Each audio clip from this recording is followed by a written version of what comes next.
Good morning. Good job of being first.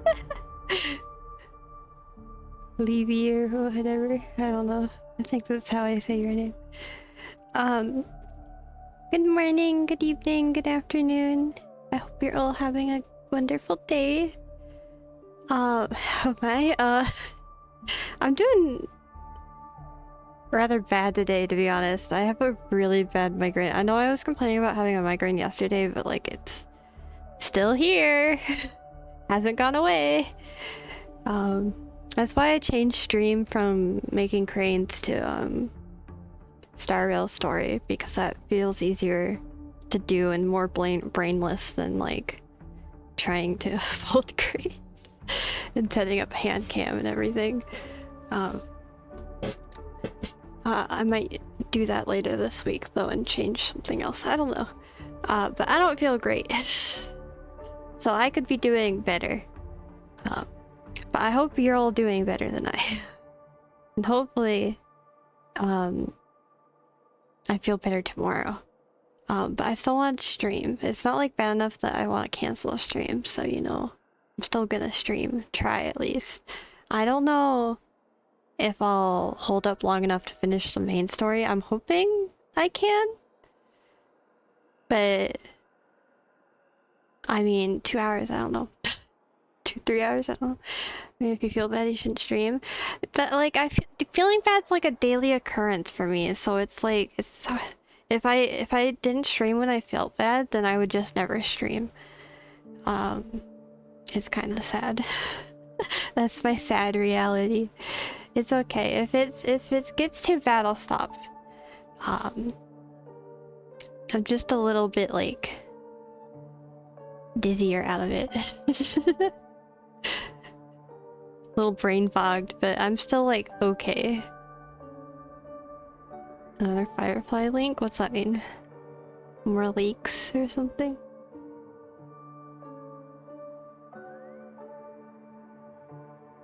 But yeah, with all that said, I'm gonna start because I don't know how long I'll be able to stream for today, you know? Because she feels bad all the time. That's why I like Firefly so much, because I relate to her in that, like, chronic illness. I like all the characters that are chronically or mentally ill. Why I ship Blade and Dan Hung, because it's so toxic. Hey, come over here. Look at how Looks cute like Robin someone is. needs help. Let's go check it out. I'll never get over how cute Robin is.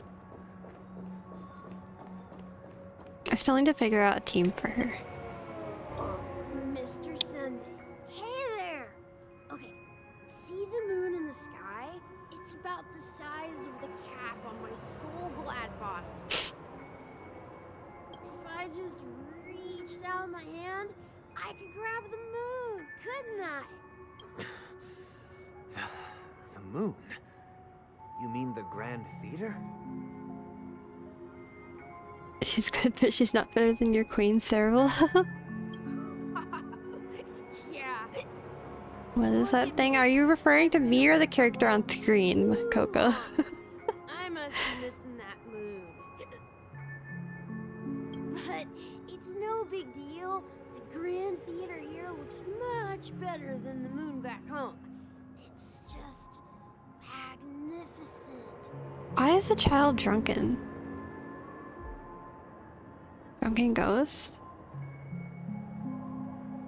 Hello. They told me not to sell everything I had just to come to Penacony. How short-sighted. I'm so confused. Selling everything you had. Why would you go to such lengths? Why? Can't you see? Life back home is miserable. It's not really living at all. It's better to be here at Penacony. No pain, no worries about tomorrow, just sweet dreams. You can do whatever you want. That's what I call living. Yeah, now this is the life. If you have one eye, then even with my 2 eyes, I can't read. Doing better than me, Cook. Is this truly living? Huh? What did you say, young lady? I didn't quite catch that. Oh, it's nothing, sir. You see, the traffic on Glock's Avenue can be dangerous. How about I ask a bloodhound family member to escort you to Ideen Park over there, so you can continue enjoying your sweet dream? Wow, if we compare Shiro's reading, we compare Coco's reading easily. I feel called out. How dare you, like, say that my reading's bad? I know it's bad, but how dare you say it out loud? Or type it. How dare you say it to my face? Oh, yeah, that's a great idea. Wow, no wonder you were the leader of this sweet dream. You're totally a lifesaver. Stories left? Last time I streamed this, they said, 2 hours left. That's how, like, slow I'm going through it. So, 2 or 3 hours, because, you know, streaming makes me go extra slow. Because I really said the same thing a second ago. Okay, well, me admitting it is different from being told it, okay? I'm allowed to, like, put myself down. You're not allowed to put me down. See you around, Mr. Sunday. And it was nice chatting with you. Definitely not 2 or 3. Was I lied to? I don't know how much is left then. The story has taken other streamers 7 to 12 hours. So it's way longer? Oh my god.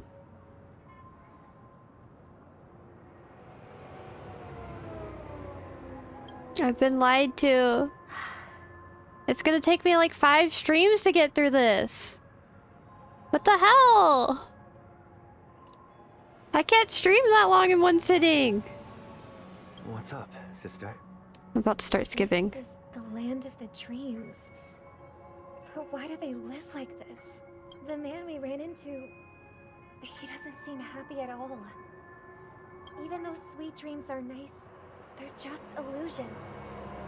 But for him, they're the only way to survive, even if it means giving up on reality. That's not really living at all. But the longer I take to do it, the more, like, easily I'm gonna get spoiled. All my friends want to talk about it, and because they've already done it, and I'm like, I want to know what happened so badly. You're telling me it's gonna take 12 hours? Oh my god. I suppose you have a point. But, in my opinion, that's how most people live their lives. Why do you say that? You think that man is not actually living, but that's not quite accurate. Even without Penacony, people create their own illusions called self-value. People believe they have a predetermined value to fulfill. Gaining value means gaining power, and those deemed worthless are seen as the weak. However, value doesn't come out of thin air, and there's a limit to it. To accumulate value, people have to take from others. So, the weak get exploited and oppressed. Are you suggesting that this is not how things should be? Exactly. But, ironically, people don't think there's anything wrong with it, because they uphold the illusory notion of self-value. And even the weak believe in it. The survival of the fittest. That's where all the tragedies in the world come from. People come to the sweet dream in Penacony to escape from that reality and find solace.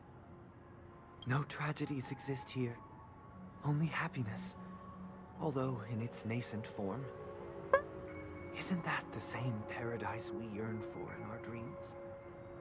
Bro cannot fathom self-worth, well neither can I.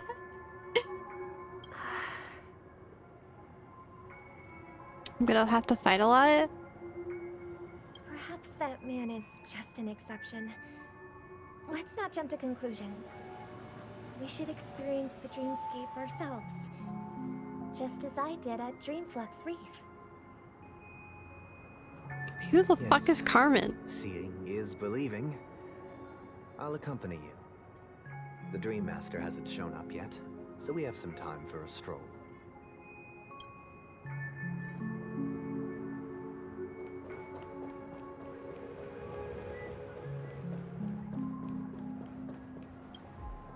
Hey, Glad meow to meet you meow. again, Robin. How are the preparations for the Charmony Festival coming along? We're all so excited about it. It's going smoothly. Thanks for making the trip to join the festival. A lobotomy corporation to find out who Carmen is? What? You're too kind, Robin. It's a pleasure to have guests from all over the universe celebrating day and night. I can't stand being lonely or bored, so this jubilant dreamscape is perfect for me. But if this went on forever, would it get boring too? Nah, not at all. Who would get tired of having so much fun? Every day, you get to wear fancy clothes, explore all sorts of dream bubbles, indulge in delicious food without gaining weight, and you never get old or sick. As long as you can afford a room, this place is the ultimate paradise. I hate this guest. Yeah, I think I hate this guest too. I feel triggered. Hello. Young Water Gaming. I'm just gonna call you Water from now on. Hello, Water. I think I said that last stream, but then I forgot. And I could be doing better, but I'm doing good because I'm streaming. You know? But you know that only a few things can be brought back from the dreamscape to reality, right? That's exactly why I don't plan on bringing anything back. Just enjoying the dream itself is good enough for me. I mean, I'm not one of those long-living species. I only have around 60 or 70 years in this lifetime, and there's so much to worry about. Being happy here is pure bliss. They'll call you young? I don't know, I just find Water funny, but if you want me to call you young, I'll call you young. Only in this sweet dream can I truly feel like I'm in control of my life and fate. Who would want to go back to reality after experiencing this bliss? Is it like okay if I just like skip through this part? Like these parts where the guests are just rambling? Cause like I feel like this is just useless information. I see. I genuinely wish you all the happiness in the world. And I wish you a fantastic performance, Robin! I'm off to the blue. You have to listen to all of See you them? later. Well, I mean skip through the dialogue. Seems like that guest's perspective didn't resonate with you either. Like spam click. She had a valid point. I could sense her genuine happiness. It's just that... What you're trying to say is, she thinks she's in control of her life. But in reality, she's just escaping from reality and seeking solace in this sweet dream. Once she steps out of this sanctuary, everything will be lost. I don't want to listen to all of them! Well, she did make mention of being able to afford a room. Didn't she? However, the paradise in our dreams, it doesn't have to end. No. And the paradise we yearn for shouldn't be just a fleeting dream either. I must. I don't think it'll speed it up that much either anyways, but like fine. Just make me suffer. I'm sure this is like the most interesting content you've ever seen, is me just slowly clicking through dialogue.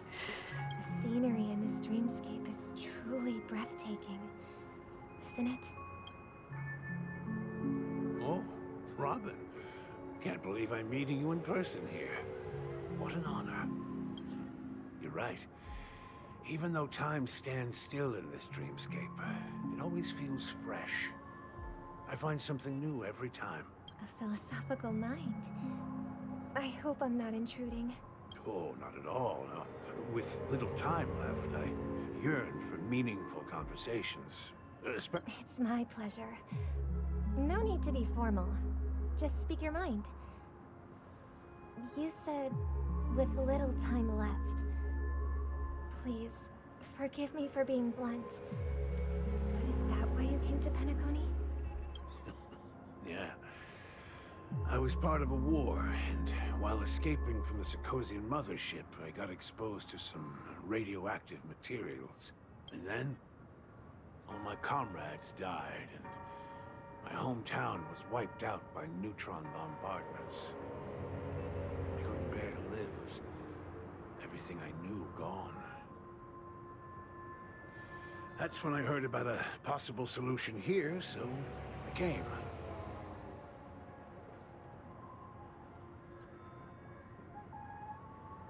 I'm listening very closely, playing the least part of it. Narrate things. Okay. For babbling about? I don't know. Wait, you mean? I don't know who you mean. Whatever. I don't know. Starla is really blunt about like the dark side of stuff. How heart-wrenching. I hope the family has been able to help you. They have, and I'm truly grateful for that. They provided me with a comfortable room, the most advanced life support devices in the cosmos, and a stellar team of caregivers. My physical body is now in the dream pool, sustained by life support. The me you see here is whole, rational, and no different from any other person. But I can't say the same for the me in the hotel room. Yeah, I'd agree. Genshin lore is dark and depressing, but they aren't as obvious and upfront about it, apparently. At least from my experience, I'd agree. I don't typically read everything in the game, though. And this guy sounds like he's in a coma, and just permanent coma at this point. True appearance. Huh. I hope you never have to witness it, Robin. So, you'll be living forever in this dreamscape, right? Just being able to live at all is good enough for me. Whether it's in this dreamscape or not, well, I don't really have much say in the matter. My world has been torn apart, and my life could end any second. So, even if this whole place is an illusion, it's still my paradise. And I'll treasure every moment I spend here. Yeah, it's a sci-fi nightmare. How I envy those everlasting things. Oh, man's story. It's so tragic. Fortunately, this sweet dream gives him joyful memories to hold on to for the rest of his life. That's precisely why this sweet dream in Penacony exists. However, even the sweet dream has its limitations. While it provides solace to the disillusioned, it can't completely eliminate pain in reality. There will be a way out. Penacony is already on the right track.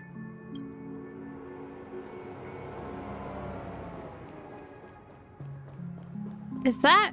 I'm talking to Robin? Look what we have here. A lovely young lady. Wait, is that me?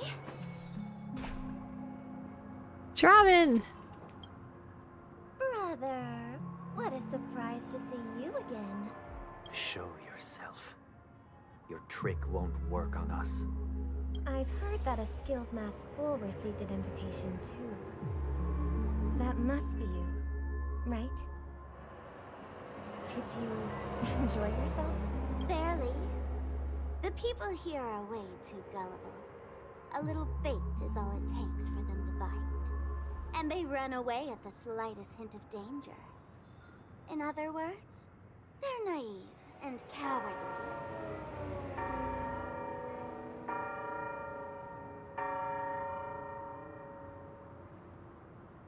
the only character you like in Genshin somewhat is Ayaka? Have you not done Fontaine? Because I feel like you'd really like, Farina. And like, even Sumeru has, I don't know. Maybe, I don't know.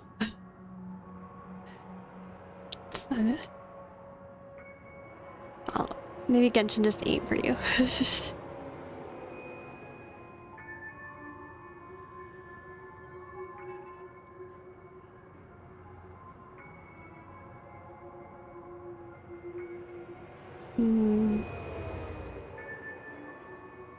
I don't know.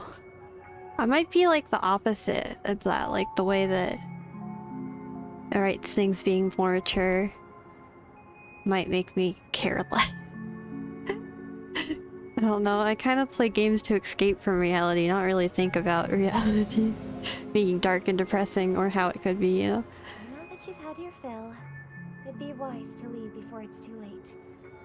The music of the harmony doesn't tolerate discord. Aren't you in One Piece? I don't get that at all. Now that you have the real Robin, I'm useless? Oh, how disheartening. I've done so much for the family. No, I haven't done Fontaine, I got you. Inazuma. Oh, okay. I feel like Inazuma was actually like pretty bad story-wise compared to Sumeru and Fontaine. Like, Sumeru was good, and then Fontaine was like a level above that somehow. So, like, if you ever go back to playing it, Sumeru and Fontaine right now are like the best story, I think, out of the whole game. And Inazuma was like, I think, worse than Lyru almost. I mean, don't get me wrong, I still liked it, but just from like what I've seen the community say and my own opinion. You should be thanking me, because if it weren't for me cleaning up this mess, Penacony would still be in shambles. Don't you think? That was a personal request from the head of the Iris family, and it has nothing to do with us. Step aside and stop causing trouble for the Charmony Festival. The in-game sound scared you. Me too, though. I was like, what's happening? The Charmony Festival? You think you can scare me? You think I have no idea what you're planning? I don't care what you're thinking, chicken wing boy. But I'm pretty sure our lovely Robin won't be appearing on stage. After all, you're well aware of what a sorry state this dreamscape is in under the banner of harmony. Penacony, the land of the dreams. Is this truly the paradise you desire? Stop it. What's the rush, chicken wing boy? Did I get to you? Can't get over her calling him chicken wing boy. Our paradise is none of your concern, Master. Leave now, or the family won't tolerate you anymore. All right. I'll go. But Robin, I suggest you seriously consider this. Do you really believe those living in dreams can escape pain and find true happiness? Well, I've done my part, and now I'm simply waiting for the fireworks to begin. The character is yammering on. I love Sparkle though. Sparkle and Robin can talk for as long as they want, and I'd be fine. So you don't like how dark and depressing Cyril will be? Yeah, I think so. I'm into a lot more like fantasy games. So while this game is still fantasy, it's more sci-fi, and I'm not really into sci-fi because it's like too based off of reality, and it like freaks me out sometimes.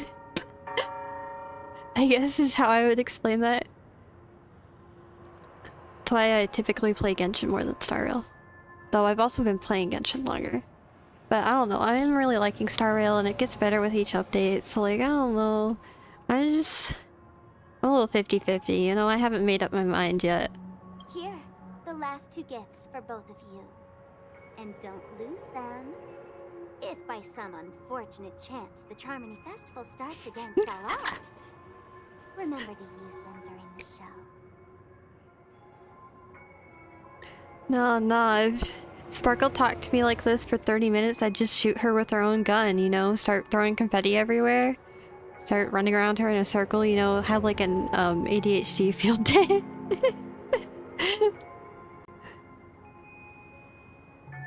And it'll be thrilling. Bang! Bang! I heard a raven cawing in the distance. It seems the Dream Master will arrive soon.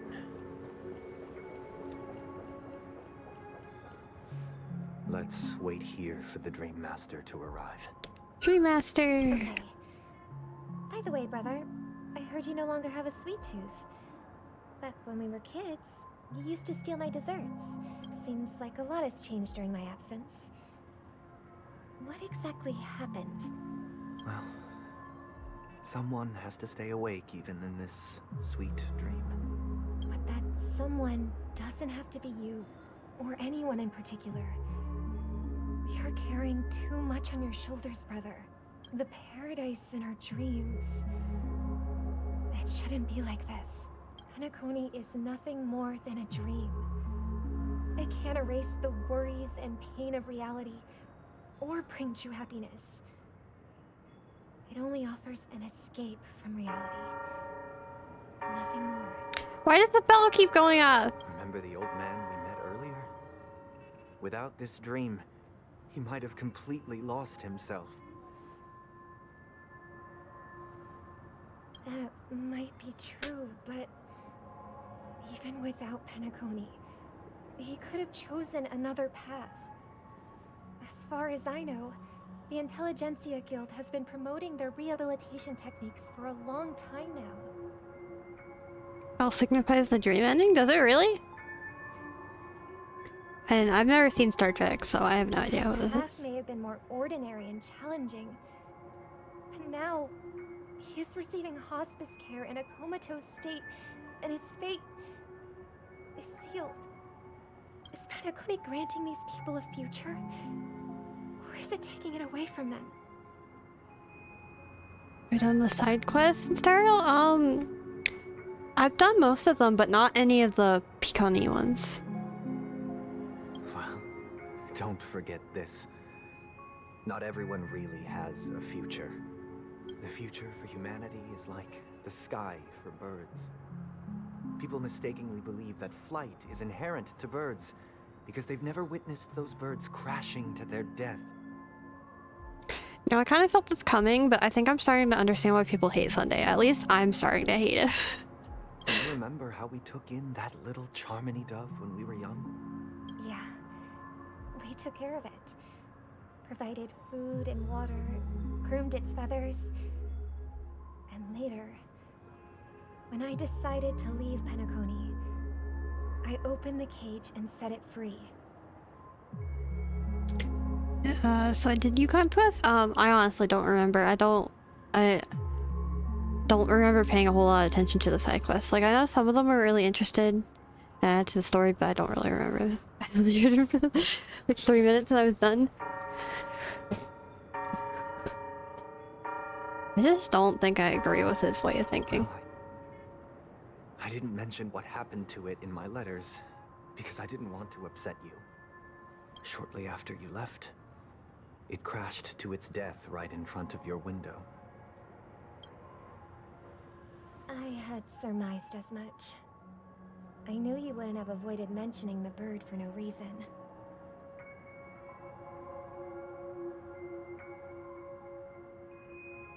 Condescending and pretentious? Yeah. I mean, he keeps saying things about avoiding death and all that to, like, protect people, but death is, like, a part of life, yeah.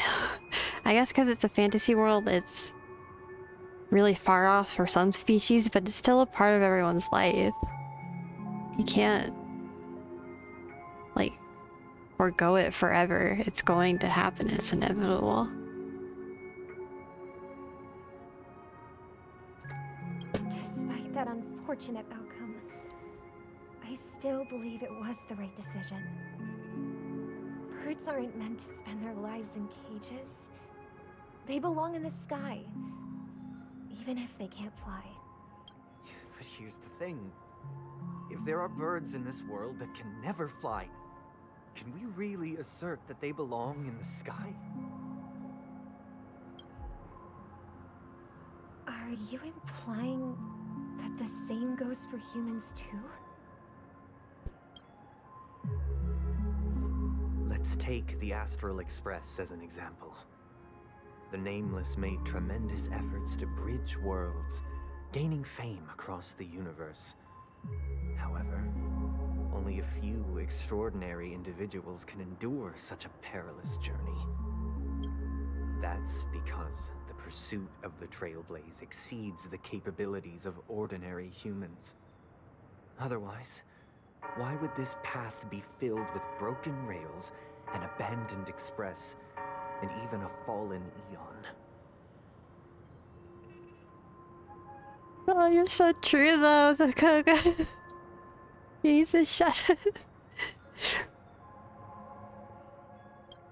That's just sophistry.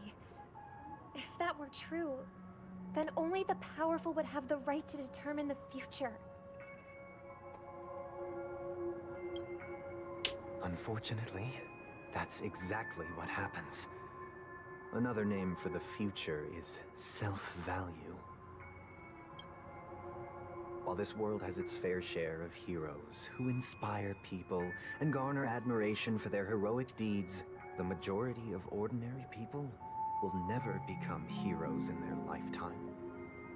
I like to imagine that the Trailblazer just sleeps in the trash cans. Like, if they had a room, it would just be full of trash cans.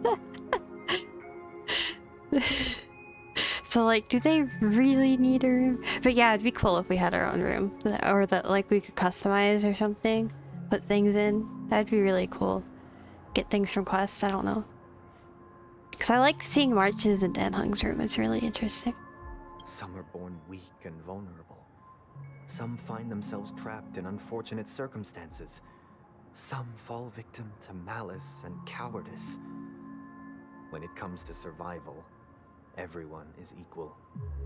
And the weak can only watch as their value gets constantly diminished by external forces. That's why we should care for the weak and support them as if their suffering were our own. That's what the Odes of Harmony have always taught us. While the Harmony holds noble aspirations, the strong will always be strong, and the weak will always be weak.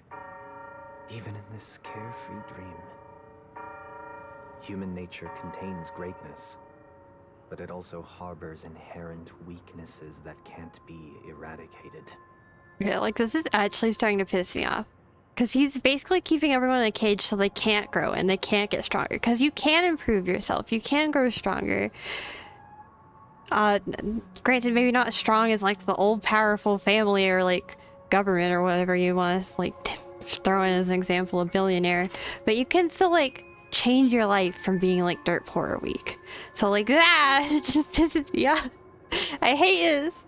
Sunday. Adapt and overcome struggles. Yeah.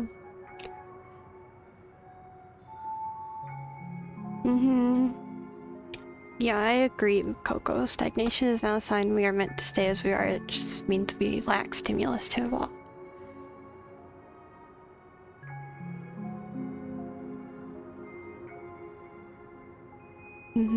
Real inequality is access to opportunities, not the lack of power to do so. Yep. I would agree. In the end, if people can't even secure their own survival, they won't care about the illusory future of equality. As long as the law of survival of the fittest prevails, there will always be fledglings crashing to their death. I don't know, that's one of the things I've always been, like, scared about, especially in sci-fi, like mind controls or being, like, kept in, like, a birdcage, not being allowed to, like, find yourself and expand and learn things, like, not given a chance to grow, you know? I just hate that type of shit, like, mind control shit. I hate it. I hate it so much. Psychology degree coming in clutch. You dropped out? Mood. While being well written, you aren't supposed to like or agree. Yeah, that's true. It is really well written. Like, this is a really good, well written character. I hate him, but that means he's really well written.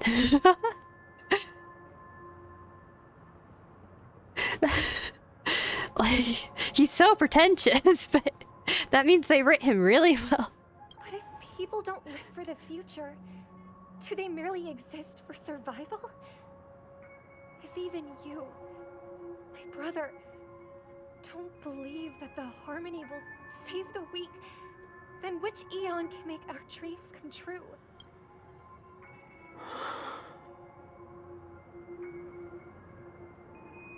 People often forget that when the first bird took flight, the entire world envisioned a future where no more fledglings would ever crash to their death. I really wonder what his story arc is gonna be like. Cause like, how drastically is he gonna change when he, like, near the end of this to like, when he becomes a playable character, you know?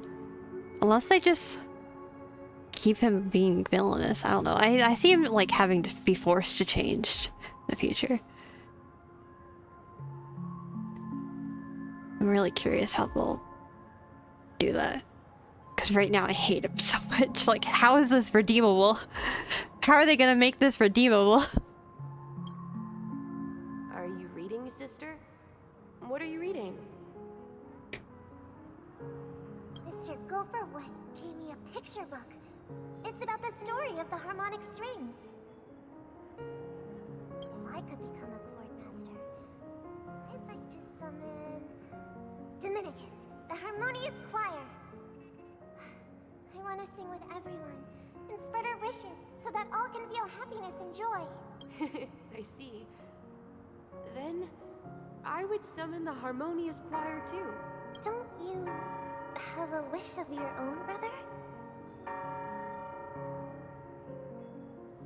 I mean, he's not the end-all mastermind like Ventilia and Cocolia though, right?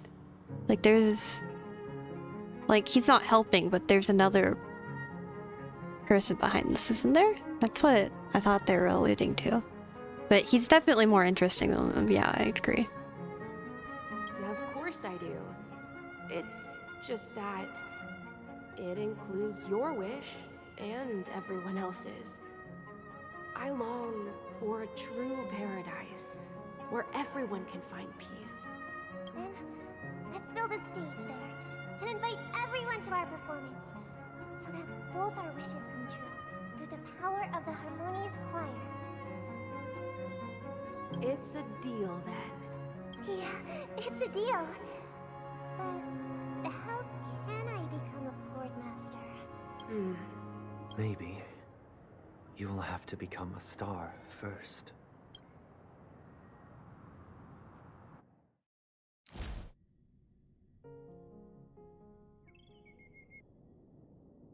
Oh, it's really going down 1 hour at a time. Any results? Yes. And now, it's up to us to forge ahead. For my villains are evil for funsies? I can't say I know a villain like that. Well, unless you like Sparkle's one. But you can still Sparkle a villain for funsies. She's more like, I don't know, chaotic something, but than really evil, I think, but... Since he's already carried out his last wish, my final mission is complete. But pardon me if I sound curt. It's good to have determination. The path Mikhail left for you is not an easy one to tread. A villain like that? Robbie Rotten? I don't know who that... Why else would he have chosen to sleep in solitude, staking everything on some nameless in the future? And you have the numbers. And in numbers comes strength. So that might just delay your inevitable a little more.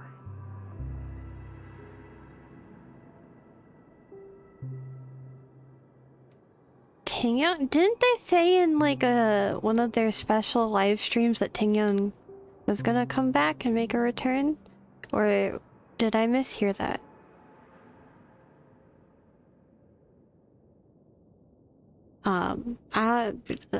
That's what I thought I heard. Maybe I'm wrong.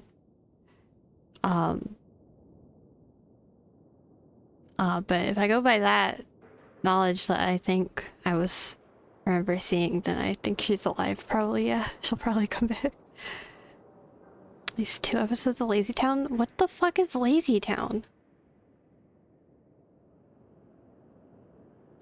Got any more encouraging words? As I see it, relying on Welt's negotiations alone is far from enough. Regardless of whether the other party will be compliant, negotiating simply allows us to meet them as equals. It won't grant us an upper hand. Penacony is our rival's home turf, and we already have very few chips left to play with. Rather than idly sit around while the family's got us blocked off, an offensive approach might be a wiser course of action. Oh, I've seen Lazy Town. I remember this show. Barely. Who's who? I don't remember any of the characters. I remember the song though. Oh god, what's that song? Ugh, whatever. The song was great. I got Tingin that stabbed into her neck. Was that her? Yeah. Yeah, I that's what I think. I'm pretty sure it was like a clone or copy or something. Illusion. Be sure you're a cool person. Am I? Am I cool? Am I hip? Down with the kids? We're more familiar with the Stellaron's properties than most. And since it's the key to stabilizing the sweet dream, it's vital to the family's interests. By attacking their core interests, they're bound to retaliate hastily. And as the saying goes, haste makes waste. That's right. As long as we pose a threat to the Stellaron, either with words or otherwise, we have a chance at gaining the upper hand. You know, Firefly's voice might be growing on me now that I hear it again. But maybe that's just because I have a migraine, I don't know. On the eve of the Charmony Festival opening, how exactly are we going to get close to the theater? Family security will be airtight, and if we brute force it, even if we succeed, it's too risky. Hi, Lumine! I've missed you! Ooh. Many oohs. Hello. So, no one's gonna say anything? Then I'll raise my hand. I know the answer to this question. I think they should brute force. I mean, one of them is literally a Stellaron. I think they could brute force it. And the other literally summons like a laser beam from space. You know, I think they can brute force it. Evil people? What's that supposed to mean? You'd better believe it. So, I heard that before the Charmony Festival begins, there'll be a pageant to kick off the festival. It's called the Soul Glad TM Festivity Auditions, or something. And it's going to be held in the moment of Scorch Sand. You're excited to watch me play Nikki for the first time? I'm excited to try it out too. But I have still yet to download it. I don't even know if my computer has enough space. Oh god. I don't know how long it's gonna take to download either. It's gonna end up being the day I'm supposed to stream it, and I'm gonna be like trying to download it an hour before stream, and I'm gonna end up having to delay stream because it's not downloaded and not working. I can see it happening, and I'm like, if I can envision it happening, I should plan to make sure I do it earlier. But I keep forgetting. I'm so lazy. Is Cooking Mama on computer? Is there a Cooking Mama on computer? I thought that was only on like I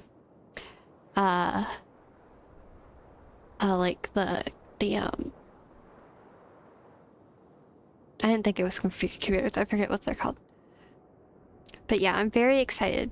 And I'm like, excited to try all the gacha games that people have been recommending me. Like when Withering Waves comes out, I'm also excited. It's on PC? Wait. Is it on like Steam or something?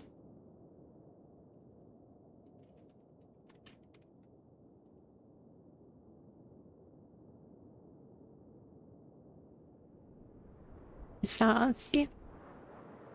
Tears of Themis?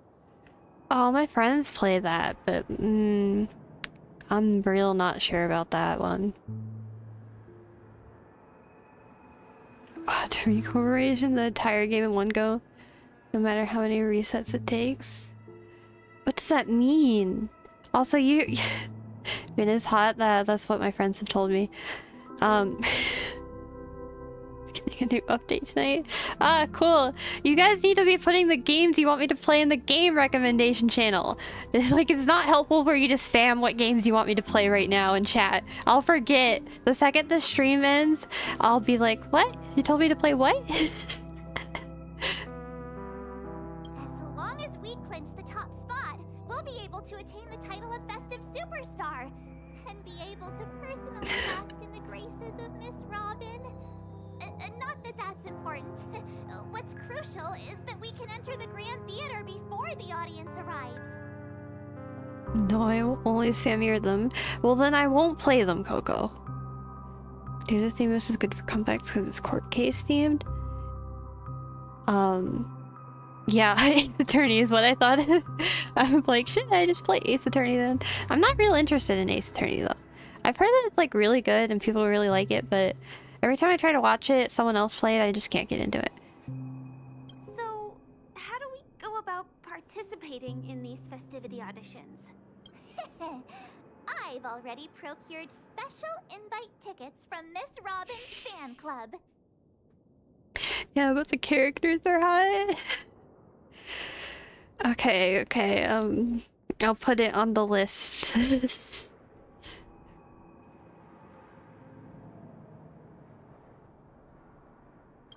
To tell you the truth, I had been preparing to join the auditions all along. But now it looks like even if I scrape through, I probably still won't have the chance to shake Miss Robin's hand. So they're still running this thing, huh? It was originally just a publicity stunt, set up by Mikhail to drum up attention.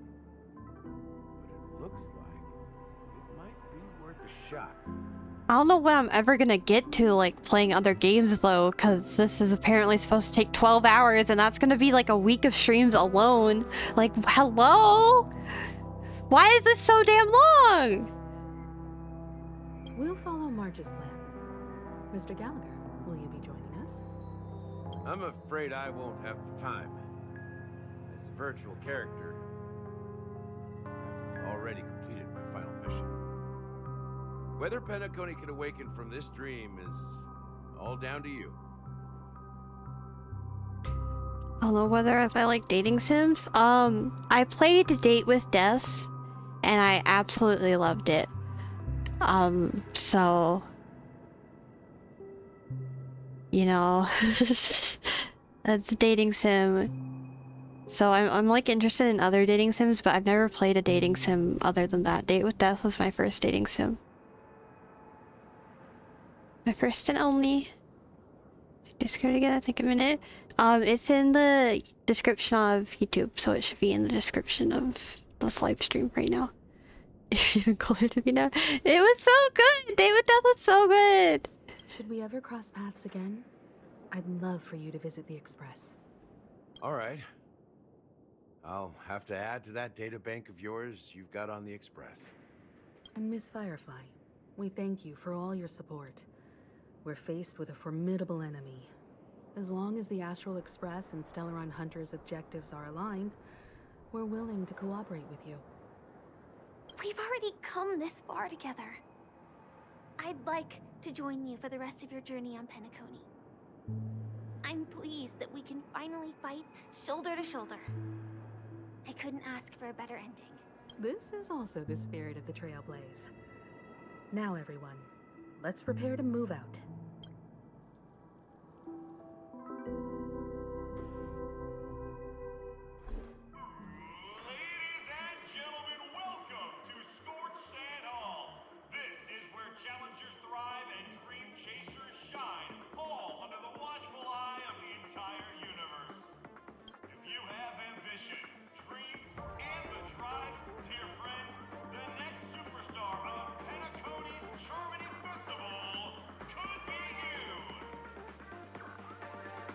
about to form rank and file. When you said shoulder to shoulder, I was like, sounds a little sus, maybe a little gay. That's what I was thinking, but you went to rank and file? Like military stuff? What? Wow, they've really outdone themselves. Oh, I'm starting to get excited. Behold, here come 4 friends with spirit high and full of steel. You aspiring to be the superstars of the festival? May or may not have a history. Mm. Is he talking about us? Yes, you! There's no doubt about it. I see you have all the potential of a superstar in you. Robin's singing is so much better than this music. Just saying. You four, what are you hoping to get out of all this? As the last group of contestants, how confident are you in overcoming all of the challenges? Oh no. Okay, yeah, I'll make sure to update and download it the next day. Would you be open to a brief exclusive interview with us? It'll be quick. Your journey is long and fraught with peril, yet under a sky blanketed by banners, you vie for the crown. Okay, this music is like really hurting my head. Sword and rose! Protect the beauty! It's the drunk guest! About to do impromptu karaoke, am I? Is hard as steel. Brother Lance's focus is stubborn as a heel. We don't all have to be winners, but if we don't... People are pouring in. Kinda feels like all sorts of baddies are showing up. Let's get in there quickly and enter the competition. Ladies and gentlemen, please make way. Make way. Coming towards us now is one of Pentaconi's top 10 wealthiest tycoons and the sole black business empire founder,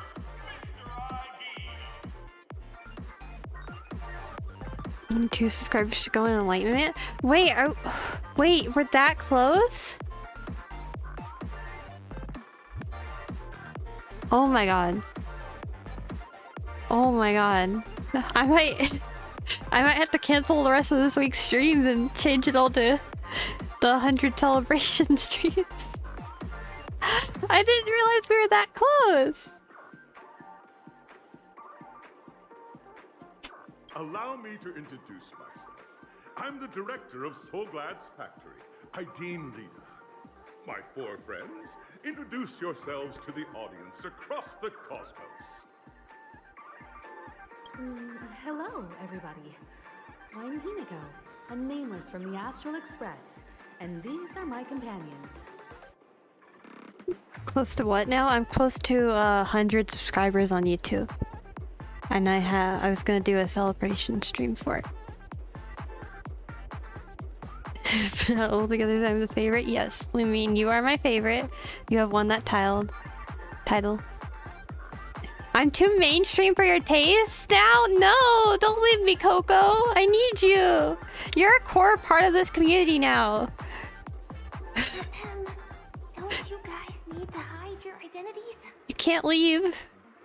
Can't hide it anyways. Pentaconi is plastered with our posters. And because the Astral Express is so well known, the family won't dare to make any rash moves. 6,081 Stellar Jade. You're so close to the funny number.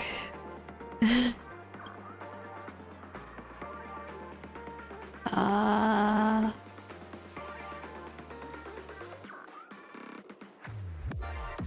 don't know. Hello everyone, I'm Shiro and she's March 7th. It's a funny number, 69. 6,090. Hello everyone, I'm Firefly. Funny number is 428. That's the other funny number. Girl who enjoys adventures. So it's a bunch of nameless guests. This final face-off is bound to be spectacular. Time is precious. My 4 friends, come with me. Grab a bottle of Soul Glad to make your dreams a blast.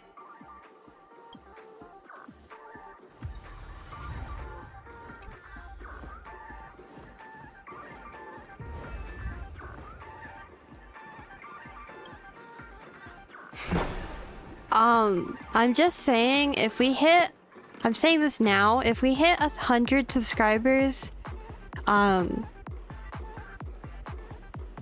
like, after Thursday this week, I'll have to wait to do the celebration stream, because I'll be at MomoCon. So I won't be free. Oh wait, no, next week I'm free. No, MomoCon's the weekend after. Wait, look, I need to check my calendar. Hold on. I can't do dates in my head.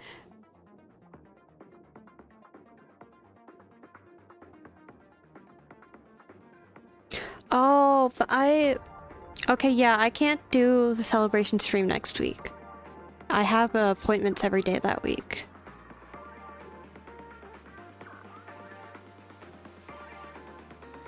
I'm so sorry, guys. I got appointments every day that week, and then I have MomoCon, and then I'm probably taking a week off because of MomoCon and all the appointments I have. So yeah, I'm only free these last 2 days, Thursday and Friday. So Nike will probably still happen. Leave the convention. No, don't. I want to go to the convention. Don't eat it. This place is buzzing. I don't know. We'll figure it out. That's right. This venue is a miniature representation of that time known as the era filled with boundless possibilities. Like, I'll make sure it happens. I'll just have to figure it out. By the time you're free, you'll have 500 subscribers.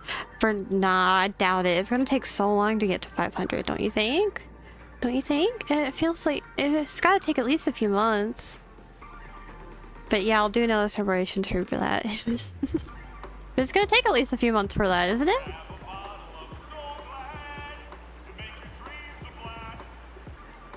Nameless, your arrival reminds me of the grand occasion when Penacony was first established. I was still a young, bright-eyed lad back then. No, you get subscribed. But I'll be like not streaming for a week, so like. To make my first fortune in life. Oh my god.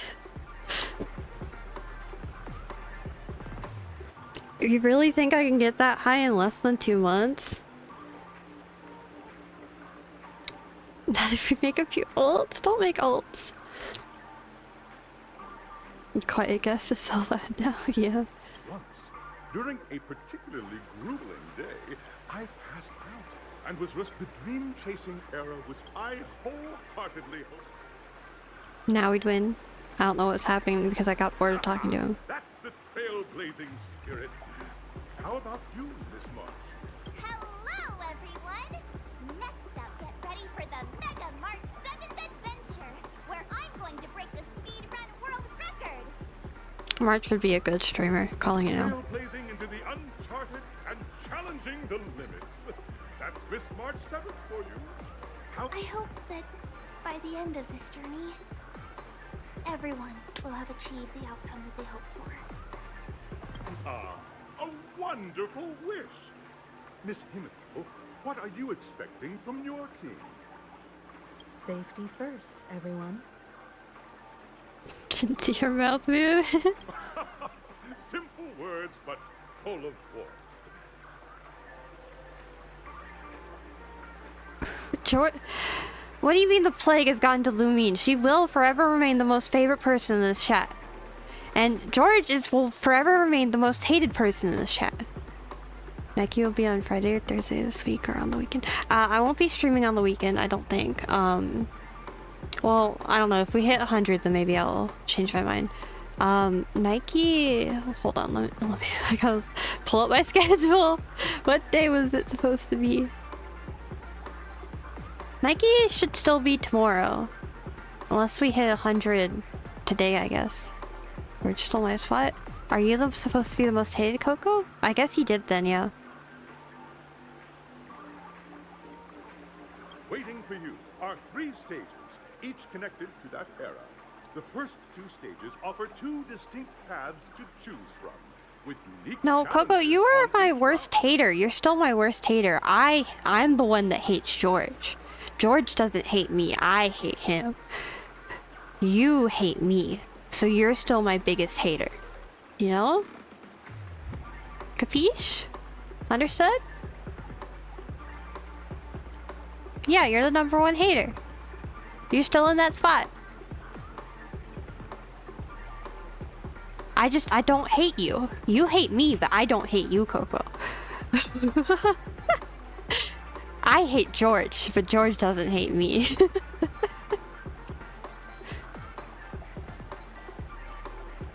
And Lumine and I are like best BFFs for life, you know, girlfriends, I don't know, something. You want a kiss?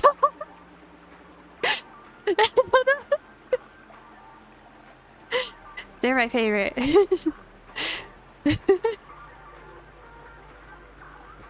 Goodness, I gotta keep it up, yeah. And in the last stage, you will face off against a champion who has defended the title to this very day. A beloved contender whose noble virtues are unrivaled. I mean, Lumine from Genshin? No. Those are the rules. Simple. Everyone clear? Now, I hereby announce that the 33rd sport... Okay, just go on, continue, get over it. Everyone, as the Charmony Festival is drawing closer, we must reach the end as quickly as possible. Factoring in efficiency and safety, splitting up into 2 groups is the best choice. March and I haven't known Miss Firefly for too long and aren't overly familiar with her. It'd probably be better if the 2 of you paired up. Fine by me. Let's do it. All right. I don't have a problem with that.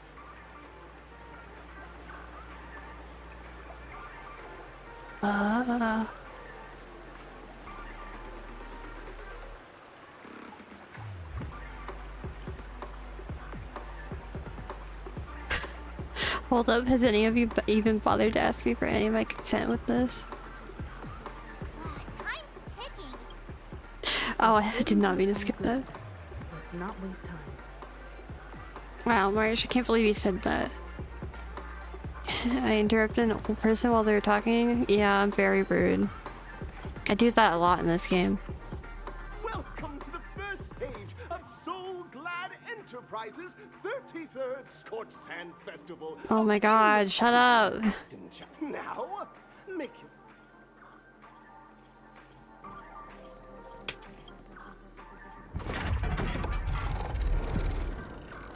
Like, what the fuck is this, like, side quest shit?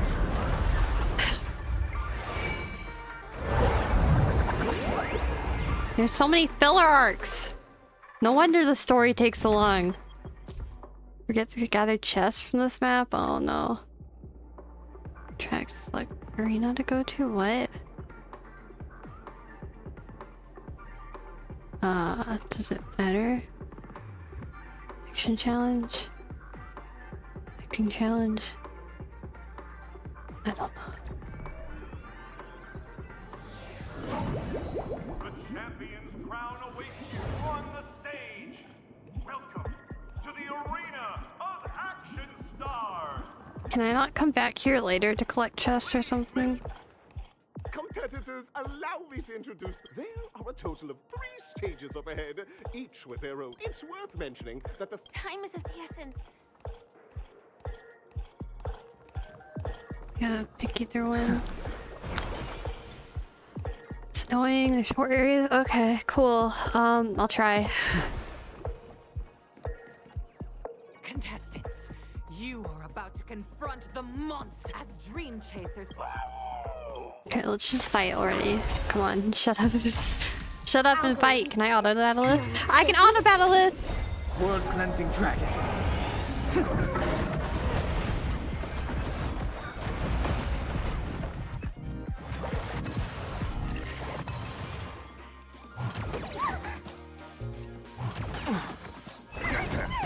Together as one. No matter. Give me strength. These are devils. I'll crush them all. Can you find the answer?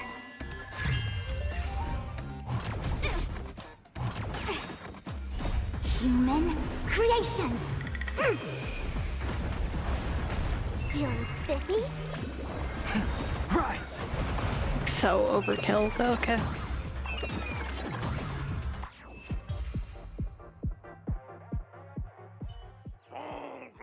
Pretty simple. I just hope these tests don't take too long. I mean, as long as the chests are obvious, I'll get them, yeah. But I'm not gonna, like, do the puzzles.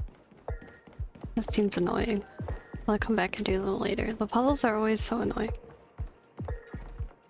Congratulations! Just as you're about. Why? Because. Isn't this just Safeguard!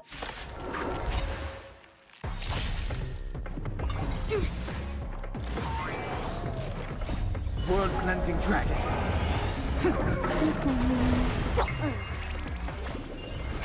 Break. Get them! Converge and awaken.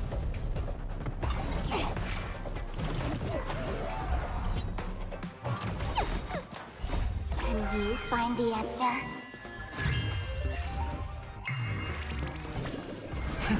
Rise.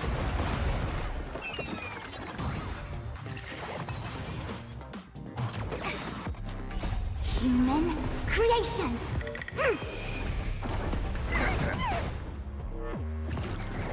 That's fun!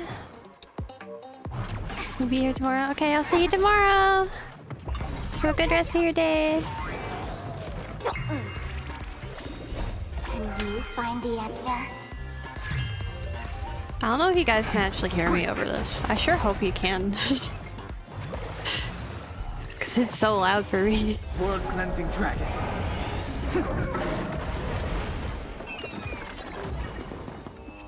I got an achievement for something. What did I do? The world kisses me.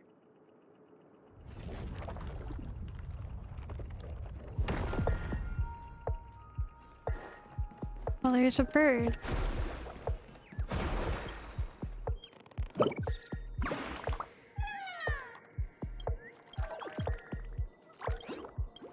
Can hear you? Cool. Good. Coco was here, they would have said they couldn't.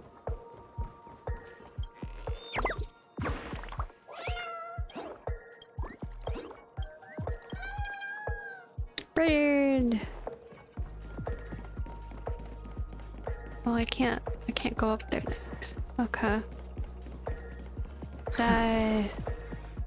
Can't hear anything, yeah. Our two dream chasers for establishing no matter how. None will take. Oh, dinosaur crab, a bottle of. Feeling spiffy? Get them! Dinosaur devils! I'll crush them all! Good luck. Can you find the answer?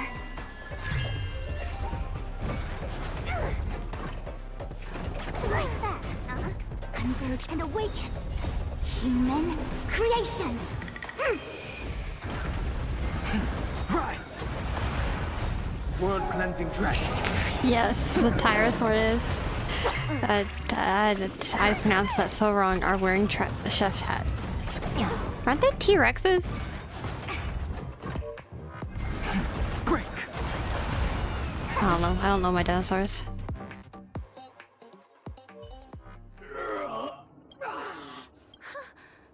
That should do it.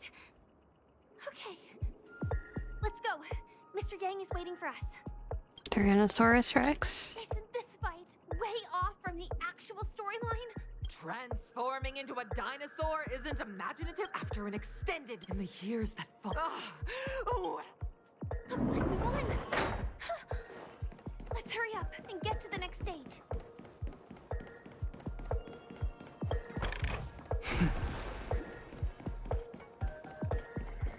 Why would I even want to go over there? I'm confused.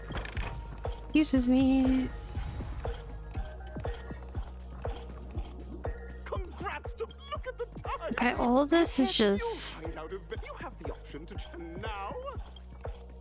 unimportant to me. I'm just so skipping the dialogue for this part. Massive migraine, am I cooked? I don't know.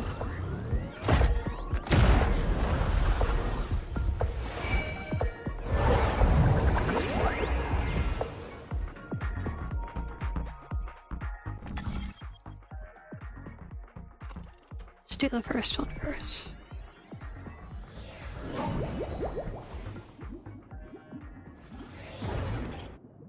Dear friends, well, it's said that the watch, like a skilled pilot, contestants may... The trial of time. We're migraine buddies, low. Are you happy? We both have migraines. Feeling spiffy?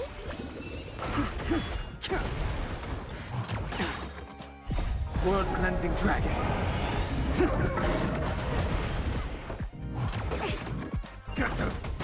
Converge and awaken. Can you find the answer? Pain is all that keeps you alive. Yeah. These or devils, I'll crush them all. Rise.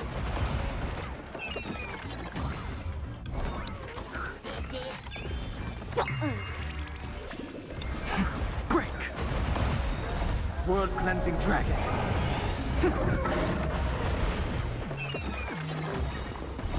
Human creations.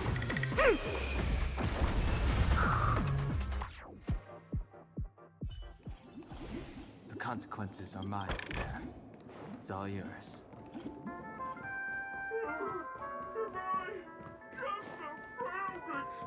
Oh, it's chest. That's Well, that not you. chest. Did it just speak?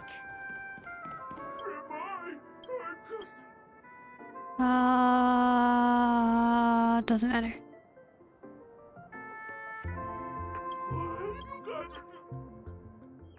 Next enemy be mammals and dresses. How come you're here too? Oh, don't tell me I have to do puzzles. Don't worry, miss. Oh, okay. I just gotta. Use that hamster ball night speed.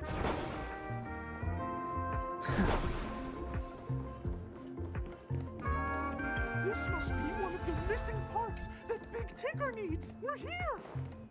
There's a missing part on the opposite side. But how do we get over there?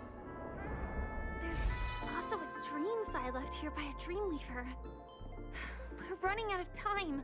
We'll have to use it if necessary.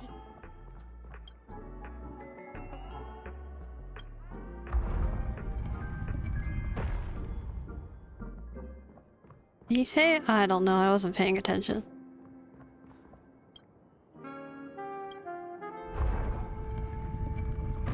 I don't know what you said.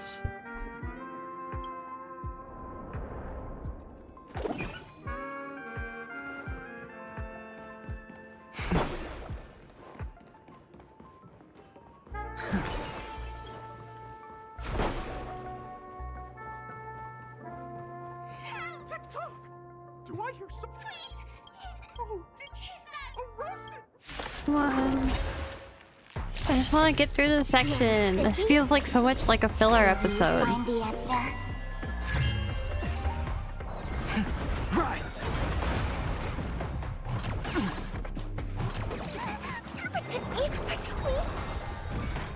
Inevitable. Like that, huh? Together as one. I don't want to do puzzles.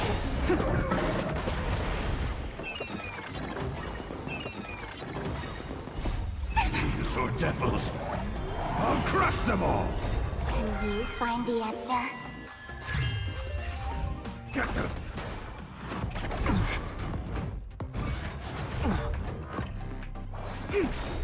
Human creations. Feeling spiffy?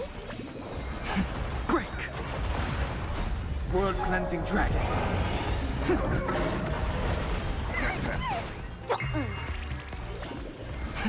Rise. Yay!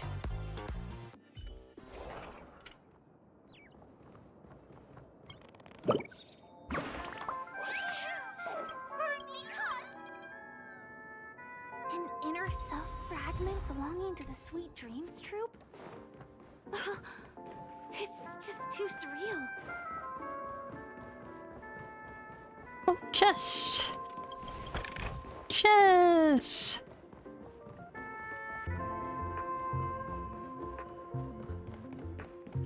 After 4 hours, the battles are over. It didn't take that long.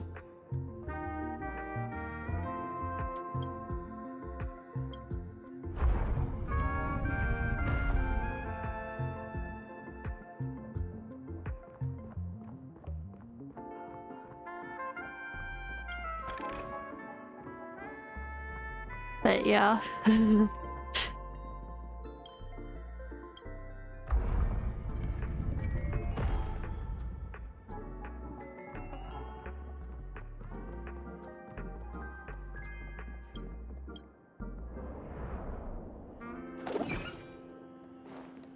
Am I gonna have to do all that again to get back?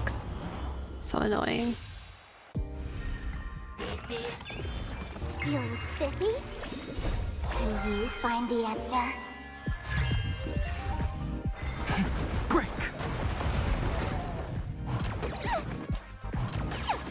Protect me! Protect me! These or devils! I'll crush them all! World cleansing dragon!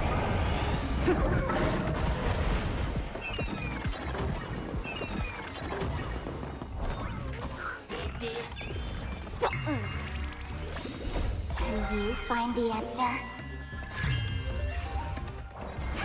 Rise! Get them! I'm urged and awakened. No matter. Brain is melting? Me too. Break!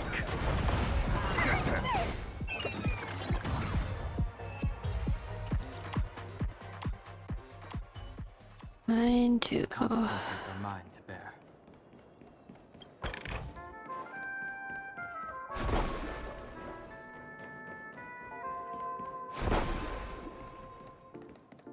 We've gathered all the missing parts.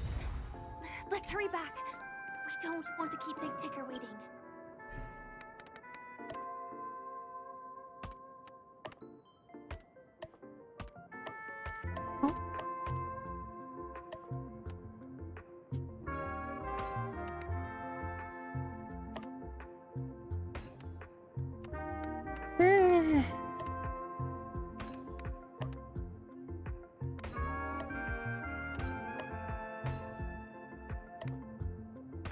It's just puzzle time for a minute.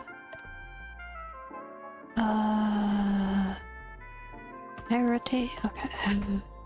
Forgot that I could rotate.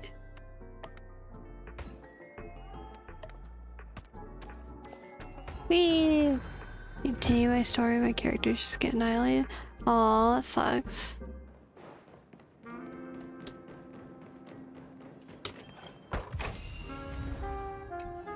Wow, a useless artifact! Woohoo!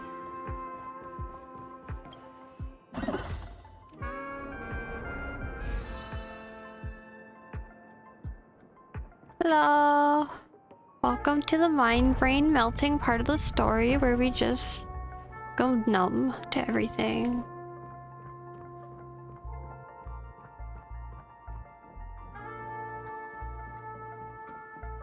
Keep forgetting I can sprint.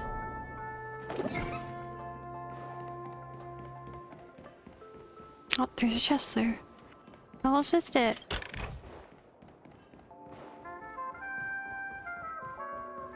There's one over here too.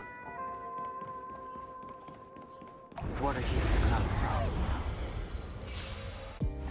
Just a 5-character say lines, yeah. World cleansing dragon! World cleansing dragon! Rise! Rise! Get them! Together as one. Together as one. All the groaning too. Spiffy? Break! Break! Does she say don't look? Is that what she says? Get them! Can you find the answer? Can you find the answer? Grace. World cleansing dragon. World cleansing dragon! Ow! These are devils. I'll crush them all. I'll crush them all. Creations! Human creations! Give me strength! Give me strength! Rise! Rise! Feeling spiffy? Feeling spiffy? Break! Break! Everything's dead, finally. We just had to listen to that like for a solid minute, you know, it's fine. Just go mildly insane. Wow, another useless artifact! Chest! Wow, there's a lot of chests. Is it just another like puzzle that I can just do? Oh, it's just another puzzle I can just straight up do. Yeah, sure. I like these type of puzzles. I don't like the like more complicated puzzles they've been introducing recently.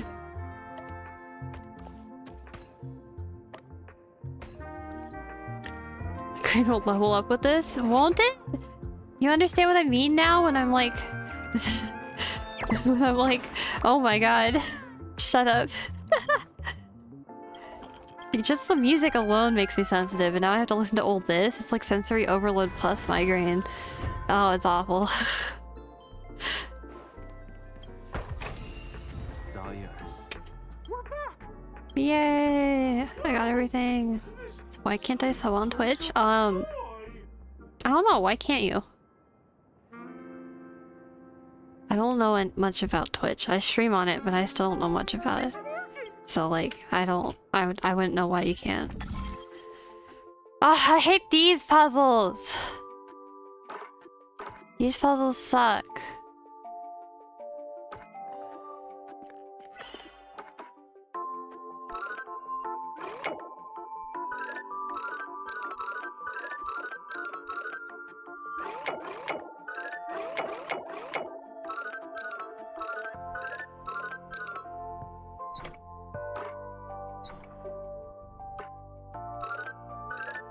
Oh. Okay, there you go.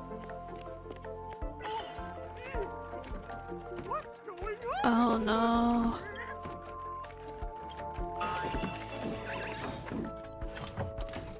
Another one?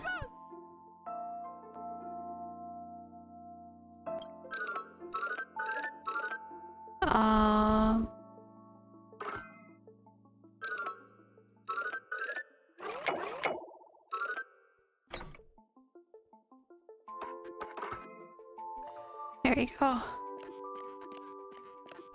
Dang, even autofight. Isn't auto battle supposed to be worse than like playing it yourself?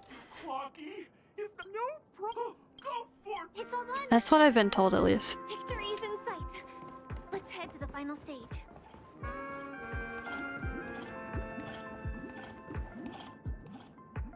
Congratulations! In the final stage. Welcome to the 30th.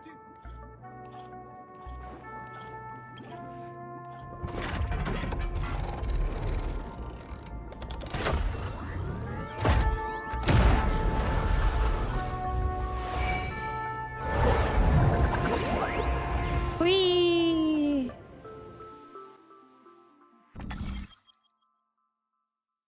The screen is too bright. Help.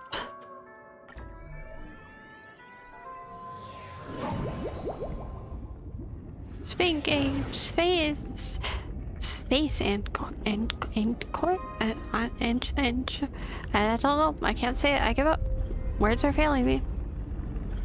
Activated. Yay! Argenti. No way. I think I just saw someone. Someone extraordinary. The fuck? Argenti's extraordinary.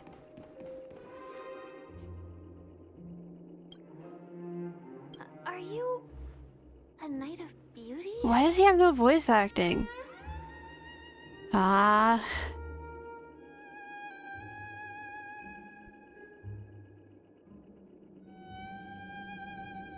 Has he always had no voice acting? Why is he no voice acting?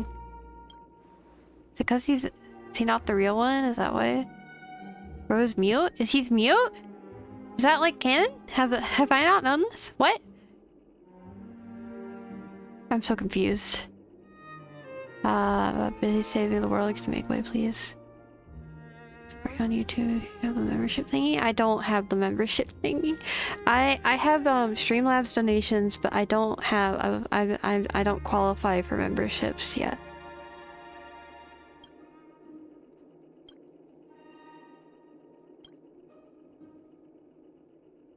That's right.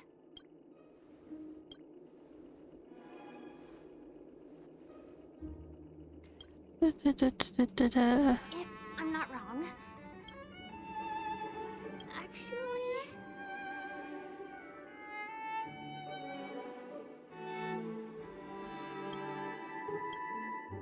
Thank you. In that case, let's make our way to the end. What case did that serve? Thronging with talent. I hope we make it in time. At all. What was the point of that? I'm so confused. Is that like important? Should I have like actually like waited? I don't know.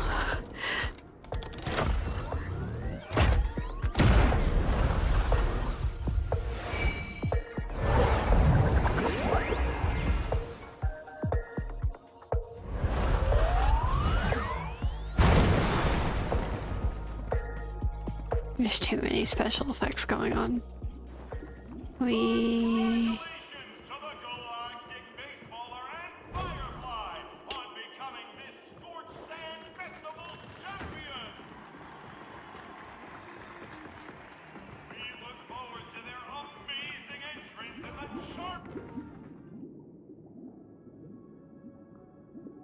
Congratulations to the both of you on becoming the festive superstars of this year's Charmony Festival. Before entering the Grand Theater, I, on behalf of the organizers, extend my sincere congratulations to you, wishing you joy under their radiance. Is this the real Sunday?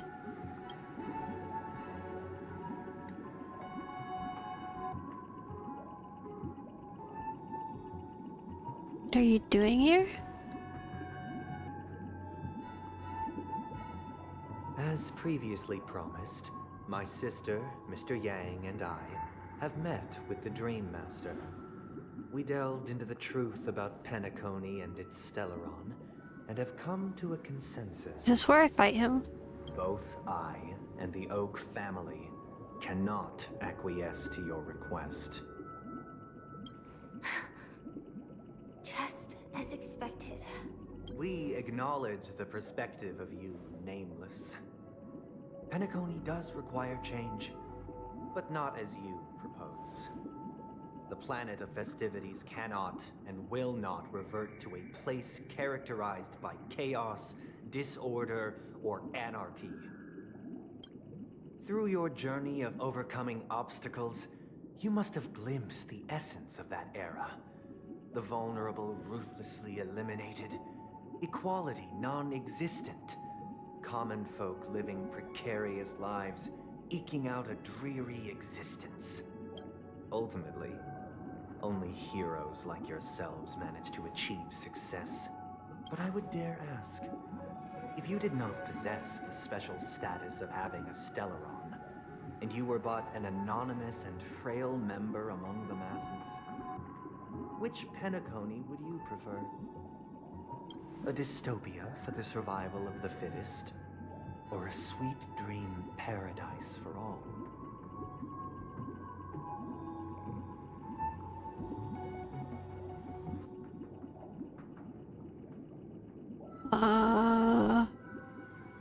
I mean, I won't lie, I like escapes, but So I'm gonna pick the Sweet Dream Paradise. Doesn't sound too bad, but like I hate everything, so I don't know. That's not the point. Don't let him mislead you.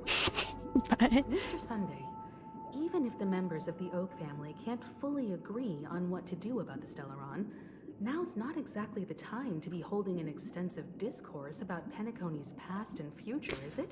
I don't know why I'm on your suggestions. Just ask you two. The Stellaron issue concerns the life and death of everyone on Penacony. If anyone has a better suggestion, the crew is more than willing to listen. Also, it'd be best to tell us the ins and outs of that meeting. How long will the Sweet Dream be sweet? Yeah. This way, we'll at least know what Welt and Miss Robin are dealing with, and the reason why they failed to make our appointment. Ah, Navigator. That is precisely my intention. With all present, let's begin by discussing the details of that meeting. Let's talk about our tribulations and choices, our ideals and beliefs, and our final course of action. The only path to take. Oh, great. Okay, what's happening? A while ago? You mean to say that for the longest time, there have been scoundrels who would use the Charmony Festival that I have bequeathed to the masses as a tool to realize their ambition? Indeed, Dream Master. Once the Charmony Festival begins, the Stellaron's powers, along with the song, will be broadcast across the entire planet of Penacony. And then everyone in their dreams will be unable to awaken. This is indeed surprising to me. The dreamscape is maintained by the collective effort of the 5 families. If someone were to use the Charmony Festival to recklessly disseminate the power of the Stellaron, this individual must hold a position of great authority. Do you have any suspects? I'd like to ask, did you really not know of the Stellaron's existence? I would have never thought that this nameless would point the spear at me. Quite astonishing indeed. If I have offended, the Astral Express extends its sincere apologies.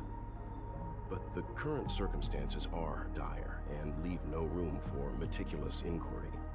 We're doing this out of concern for the Dreamscape's safety.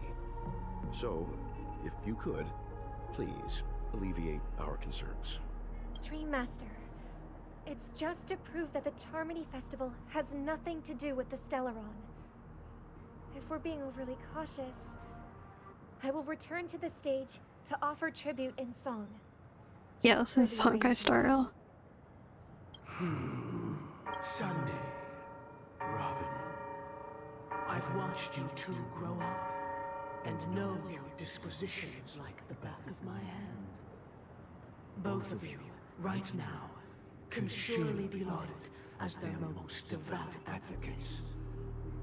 I already know your resolve. The magnitude of this matter is enormous and cannot be taken lightly. Since Mr. Yang has asked with such earnestness, I will personally respond in kind.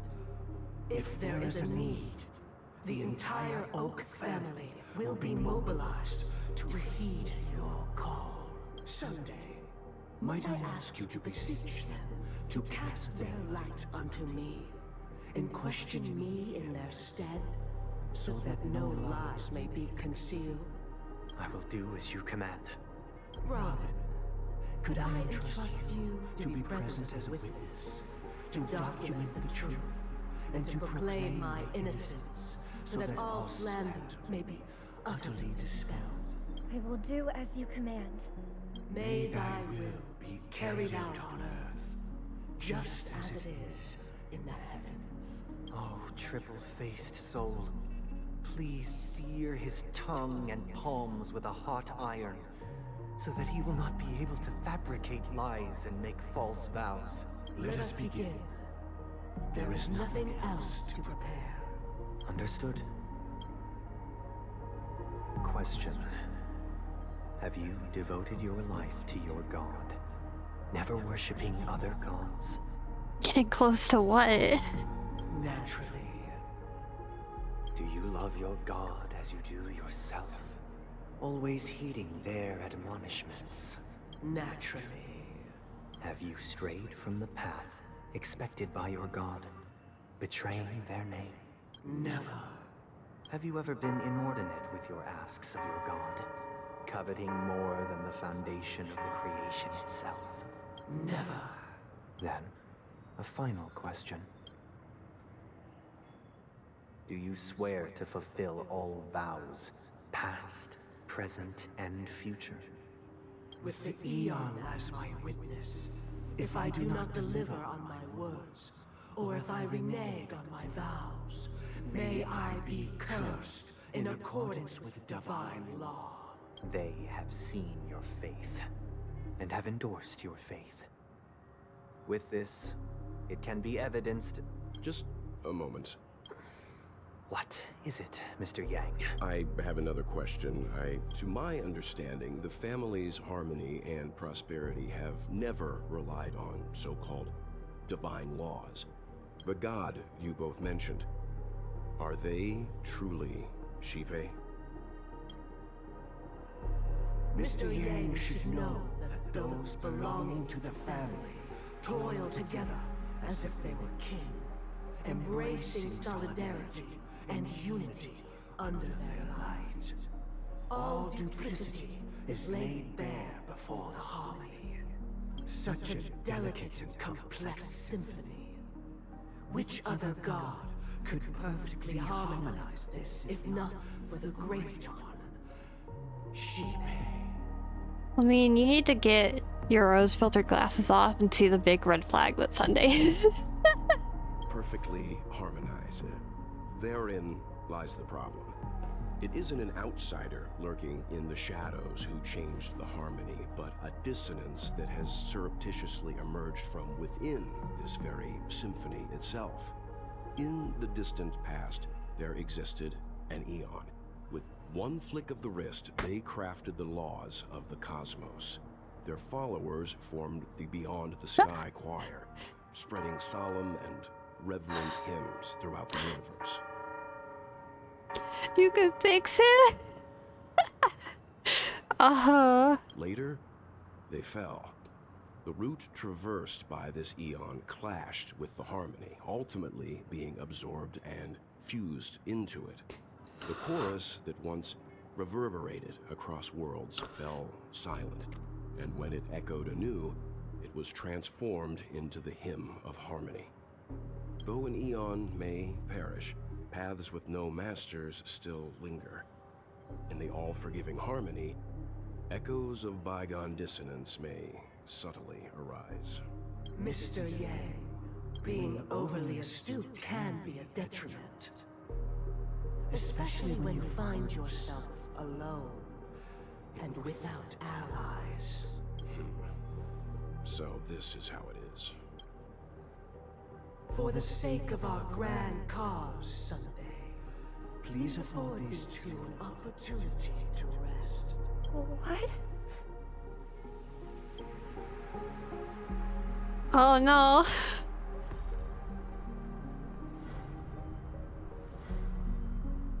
Sorry, Robin. It's just you. I did not wish for you to know this. It's a pity that things have turned out this way. So, this is the true reason I can't sing? The shadow that envelops Penacony is actually... We were never children of the harmony. Our ideal paradise could not have been crafted by Shipe. True bliss can only be guaranteed by the one who transcends the many. I mean, you need to calm down. Oh my. Within the foundation of law, humanity establishes civilization, and through harmony, we obtain order.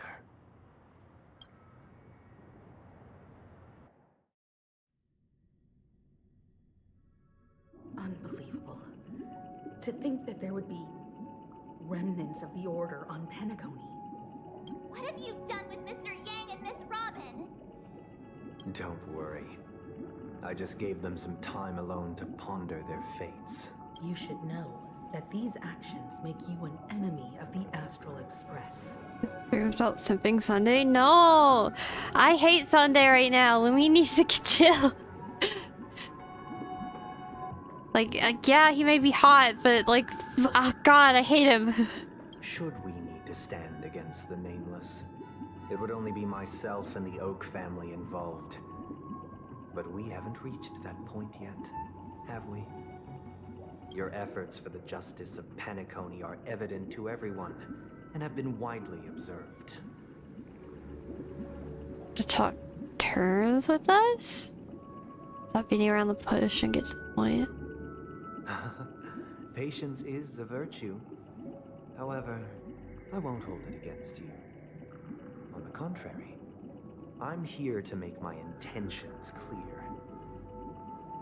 If it is the Order that drove you to imprison Welt and Robin, and you're using them to coerce our compliance, then there'll be no point in entertaining any type of discussion. You're mistaken, Miss Himiko. They are in very safe hands, and just as the family has always proclaimed, no one can be harmed in the dreamscape, least of all in the beautiful new world belonging to the Order. You haven't played Honkai Star Rail, but you're simping for Sunday? Oh my god.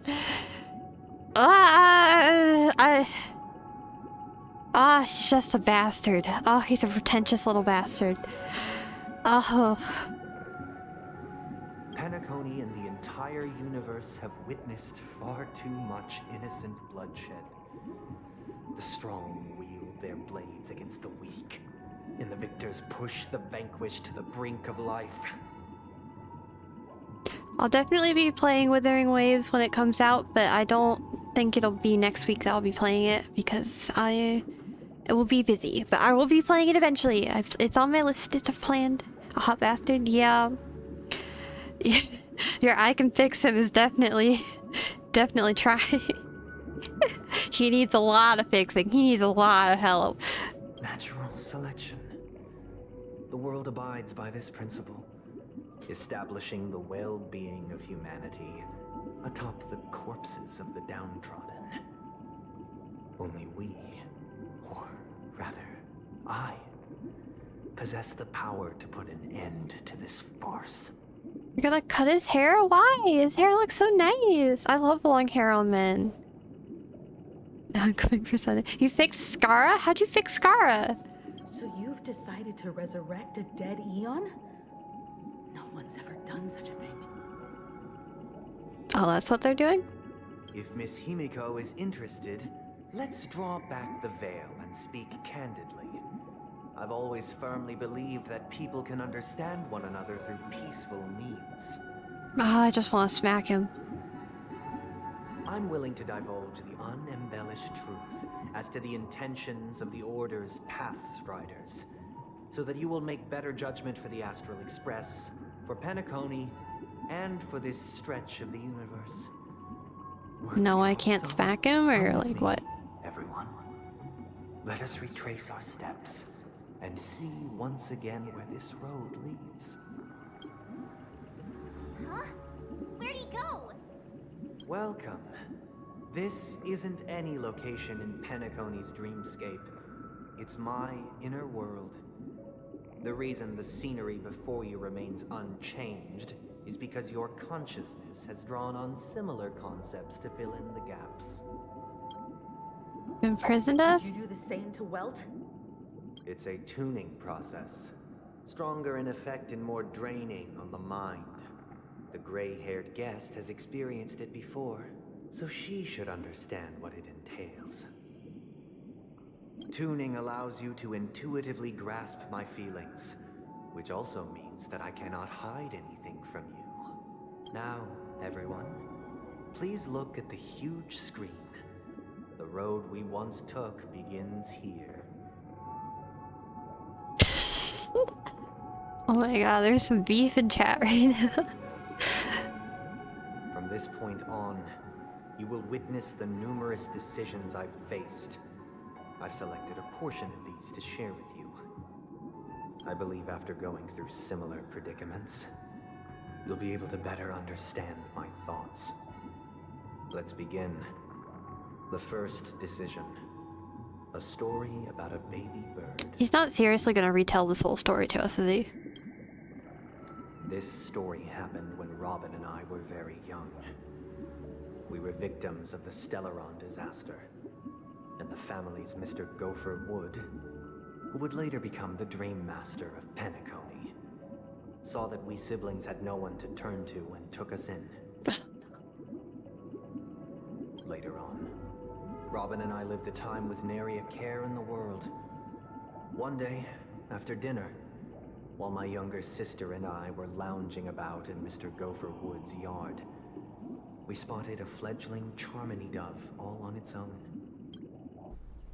That baby bird was tiny. It didn't even have all of its feathers, and it couldn't sing.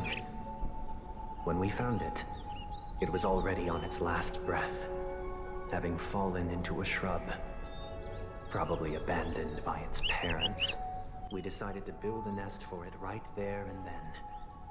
However, thinking back, that winter was unusually cold, with fierce winds at night in the yard, not to mention the many poisonous bugs and wild beasts in the vicinity. It was clear that if we left the fledgling in the yard, it stood no chance of surviving until spring. So, I suggested we take it inside, place it on the shelf by the window, and asked the adults to fashion a cage for it. We decided that when it regained its strength enough to spread its wings, we would release it back into the wild. The tragic part, something that we'd never considered, was that this bird's fate had already been determined long before this moment. Its destiny was determined by our momentary whim. Yeah, I'm very annoyed that we're telling it again. Like, oh my god. Like, I don't need to hear it again. Now, I pass the power of choice to you all. Faced with this situation, what choice would you make? Stick to the original plan, and build a nest with soft net where the Charmony dove fell. Or build a cage for it, and feed it, giving it the utmost care from within the warmth of a home. I eagerly await your answer. These are so twisted. Like, both of these aren't bad ideas, but the problem is that he wants to do it forever. Wants to do it forever. That's the bad part of it. You gotta let them go at some point. Things grow up and they leave the nest, you know? It looks like he really has no intention of imprisoning us. If it's just to go back to the question, I would personally choose to build the little Charmony dove a cage. No special reason. I do think that a fledgling should have the right to fly into the sky. But if it can't even live to that point, then there's nothing to talk about to begin with. Look on for the right answers? Nah. That guy just casually throws this kind of question at us? What exactly is his deal? But fine, I'll answer, I guess. If it were me, I guess I'd choose to build a cage for the little Charmony dove. After all, leaving it there, it's bound to get hurt by wild animals or something. And that'd just be too sad. Oh, but that's what happens all the time in nature. It's normal. Make chicken nuggets? No. I can't decipher his intentions right now, but based solely on that question, Oh my god. fine, I'll pick this answer, because it's technically what I would pick anyways, but like, the way he's... Nah! I'm happy to see that you made a choice similar to ours. If your mind is made up, we passionately nursed it back to health, preparing only the best food for it every day. We even preened its feathers. Later, on the day that Robin left Penacony, we opened the cage door and let it fly back into the sky. I watched it for a long while by the window, probably about 3 or so days. In those 3 long days, the little Charmony dove tried again and again to spread its wings to fly into the sky, but fell to the ground, only to keep trying. Finally, on the 137th attempt, it succeeded. But its attempt did not go perfectly. After flying unsteadily for a while, it fell to the ground. Unable to grasp the direction of the air currents, the fall shattered its wings. It writhed helplessly in my embrace. But it was all for naught, finally succumbing to a painful demise. Did he have more? Our tender care, our given love and hopes, they all became the inevitable push that sent it to its death. I don't know, man. I'm so done with this. I regret the choices we made. Next, let us head to the second decision. This time, it's the story of a dream chaser. Bro, I regret it. What? You gave it a chance, you took care of it. Why would you regret that? Just because you failed doesn't mean you should regret it, you know? I don't know. What? What, Aki? What? Yeah, it'd be what? For doing all this for one bird? I know, for real, right? This is some childhood trauma. For real, for real. This needs some, like, mad therapy. This story happened when I was appointed as Bronze Melodia, a position exclusive to the Oak family, charged with listening to the problems and vexations of Dreamscape residents, and providing them with the relevant guidance.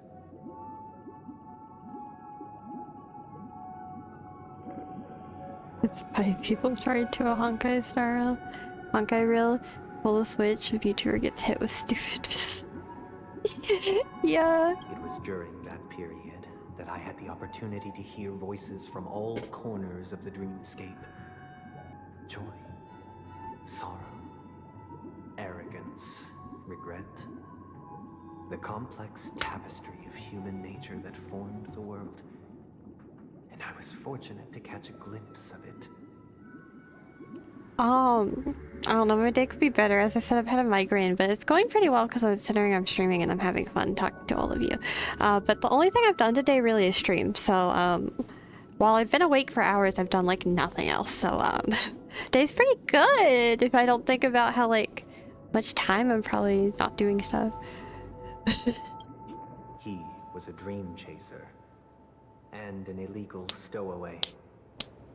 Just like the rest of them, he came to Penacony in search of a better life, except that, to most people, the price he paid,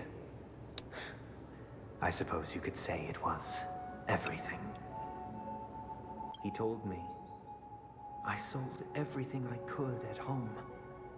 The house, the land, even his 2 children.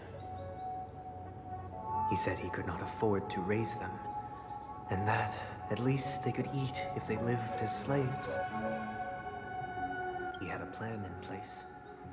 He would buy back his children once he had made his fortune, and enjoy Penacony's beautiful dream with them. Alas, his plan to smuggle himself was somewhat clumsy, and he was sniffed out by those pig-headed hounds. I want to skip so badly. Story. I immediately appealed to the Bloodhound family to cease their pursuit. That way, At least he could live peacefully. But I was still too naive to the ways of the world. I did not anticipate that what I thought was a kind gesture would later lead to dire consequences. He doesn't like cat makes bird sounds, but he's literally like, if I had the chance to do this again, I would kill the bird. I would just leave him there to die. You know? Or like, I don't know, take care of it and never let it go or something, I don't know. I'm a little confused at this point. I'm like, too much talking. I'll tell you the outcome soon. For now, I'd like you all to make a choice. Will you do as I did and try to convince the Bloodhound family to stop their pursuit so that the Dream Chaser may live peacefully and realize his wishes? Or will you remain silent, leaving him to languish while the hounds are hot on his heels until his inevitable judgment arrives? I don't like how he puts this at all. I don't like how he puts this at all. Cause like, was there really no solution for him? Was selling his children really the only way? Cause it doesn't feel right for him to have done that. Like, it feels like it was the wrong choice, so I would probably just leave him. Decisions. Who knows? Perhaps they might even alter the outcome of this tragedy. Oh, I hate making choices like this. I'm like, yeah, I would just remain silent. I wouldn't do anything particularly.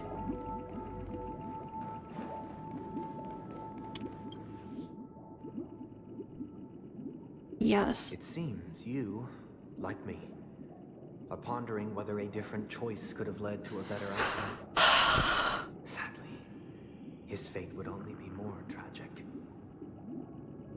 Reception's way better than doing nothing. I don't know. Sunday's over here like it's tragic either way, so it doesn't really matter what choice we pick in the first place right now. He's like, either way it ended bad. This last experience making me sleepy. I know, right? Say he never gets caught. He would only die from delirium. The methods with which illegal stowaways enter dreams are unorthodox. Not flawless like the hotels. Living in the dreamscape would be a mere pipe dream. Should he be apprehended? Could the hounds afford to turn a blind eye? The answer is a definitive no. They couldn't bear the resulting consequences, and thus wouldn't dare extend a helping hand. As to your choice, I once again offer my heartfelt apologies. Next comes the third and final decision, and the story this time is my own. Guys, literally not all choices are bad. Yeah!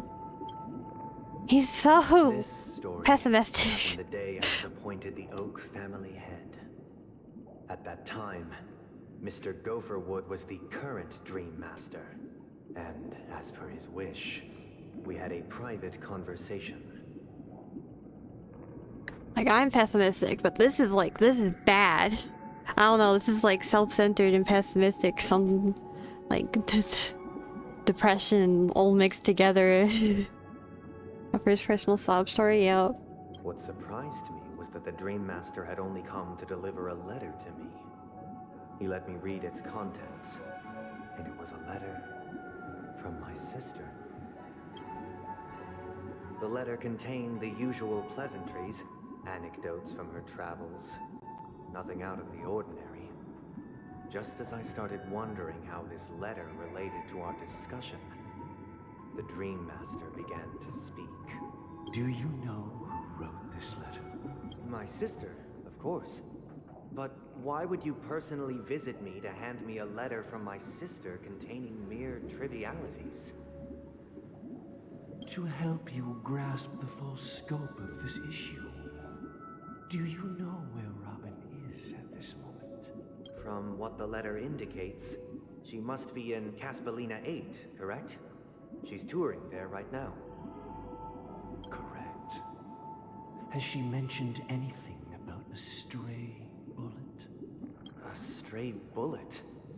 What? A war has broken out on that planet.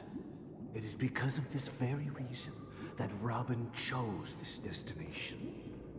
To spread the word of the Harmony. And to save the lives of that planet. She personally made for the front lines. She hoped to ease the people's suffering with song, and was willing to brave mortal danger to deliver the IPC's medical supplies. Unfortunately, stray bullets show no such compassion. Is she right? If the operation was successful, she should probably be recovering in the field hospital. Sleep well, I mean. I can understand why Sunday's how. Well, he was like that from the start before any of this happened. He's all before he became this way. Kind of agree. I mean, I don't know. I have mixed, conflicting opinions. Like, if you're going to do something like that, then like you're taking on the risks, and like family members have a right to care and be worried and be like, you shouldn't have done that. But you can't stop someone from being who they are. And Robin just did what she thought was right, and if she went back in time, she'd probably do the same thing again. You know, like, I don't know. Birds who aggressive agree, yeah. There's just like all of this is messed up. Nothing's like really right or wrong. It's just all this problematic. By the eon above, the bullet struck her neck directly, yet possibly as a reward for her consistent deeds of harmony. It didn't hit any vital arteries. Once you've attended to your outstanding tasks, it'd be advisable to write her back as soon as possible. What do you mean she literally survives because of plot armor? People can survive all the time from like this. It's him being sad about his sister and also being a bird. Wow. Those damn savages! I'll pack my bags right away. My gratitude for bringing this to my attention, Mr. Gopherwood. Now you understand why she always wears such elaborate neck ornaments, don't you? Yeah. How could this happen? Miss Robin. It's all in the past, so please don't worry. I share this in the meager hope that you will understand the Harmony's limitations and predicaments. Yep, I hate him. As grandiose as the strong defending the weak sounds, many times, it is nothing more than wishful thinking. Like to murder when he's a bird freak? Me too. Likewise, I've prepared one last question, one last choice. But rest assured, this choice will not have any grave consequences. Liked him better when he like didn't speak at all and was just Robin's brother. Because this is merely a figment of imagination, a nightmare that has haunted me through countless nights.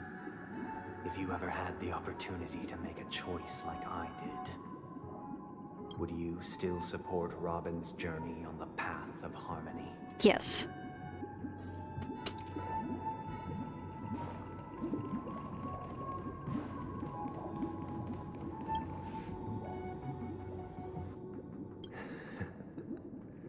I see. Good person, but wrong in the mindset. Yeah, I think I can agree with that. Of everyone's stances.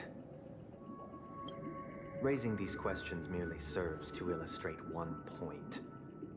The plight of Penacony cannot be salvaged by the Harmony. The true foundation for a sweet dream paradise can only be established through the order, where the strong govern the weak. Like, I'm just saying, this guy just really needs therapy. Like, he really needs therapy.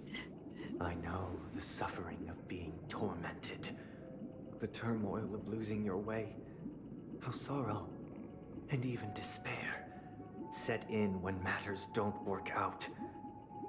All of this causes me unending pain, because this is not what happiness is at all. Night, sleep well. We must teach the weak how to live a happy life. And this life isn't some noble propriety that the upper crust preaches, but in definitive terms, a way of survival that belongs to everyone. So what is your definition of living a happy life? Good question. Human consciousness is fundamentally an illusion, a cage known as self-worth. People lured in by this illusion make mistakes, yet still ask that external influences bear the burden. When one mistake after the next permeates the masses, they become impossible to trace. Thus, the amassing of these individual cages culminate to form a prison, a place dictated only by the rule of survival of the fittest. When do I get to fight him? Please tell me I get to fight him after all this dialogue. Nature is always accompanied by predation and sacrifice. Its antithesis is known as order. That is what I want to do. Unite people's happiness under the banner of order.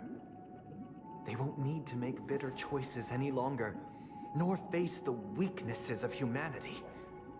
They can cast aside their primal instincts to build a haven for mankind. Simply describing thoughts is far too abstract, so allow me to provide a simple example. As you all may know, there are societal norms like weekends and long weekends that exist on some worlds. During these hard-earned rest days, people are given the chance to extricate themselves from the stresses of everyday life, allowing a certain tranquility to return to their souls. And it is only on these days that people do not have to adhere to the law where the strong prey on the weak. They can live out their lives happily during these brief intermissions. It's just a pity that 2 or 3 days are still too fleeting compared to the span of a lifetime. The implication of this is like blowing my mind, because humans are not people that can sit still and do nothing their whole life. We have to be doing stuff and moving forward. We have to be social. Like, we just get depressed if we're not. And the idea of like not doing anything or going to work and that being like survival of the fittest is just like, what? I'm so I want to skip, but I won't skip. This is torture, but I must From where I see all this through. Society's ideal system should be 7 rest days. Following Sunday, there should ensue a second, a third, and indeed an infinite procession of Sundays. This should be the face of the new world. Idyllic, eternal, peaceful days. I feel like he like brought out a thesaurus. And thus, every person can return to their base selves in this utopia. Some gaze in reverence at the stars, pouring their whole beings into calculating the distance between us and the isolated world of Pagana. Meanwhile, some seek refuge in quiet corners, holding one another, unencumbered by the chains of unwelcome obligations. There would be no need to bear the hardships of reality. Only in this way can humanity face the inevitable end with the purest of spirit, living a life of dignity. This is what it is to live in bliss. Miss Firefly, you who are stricken with entropy loss syndrome, you of all would surely understand this. It sounds like a flawless theory.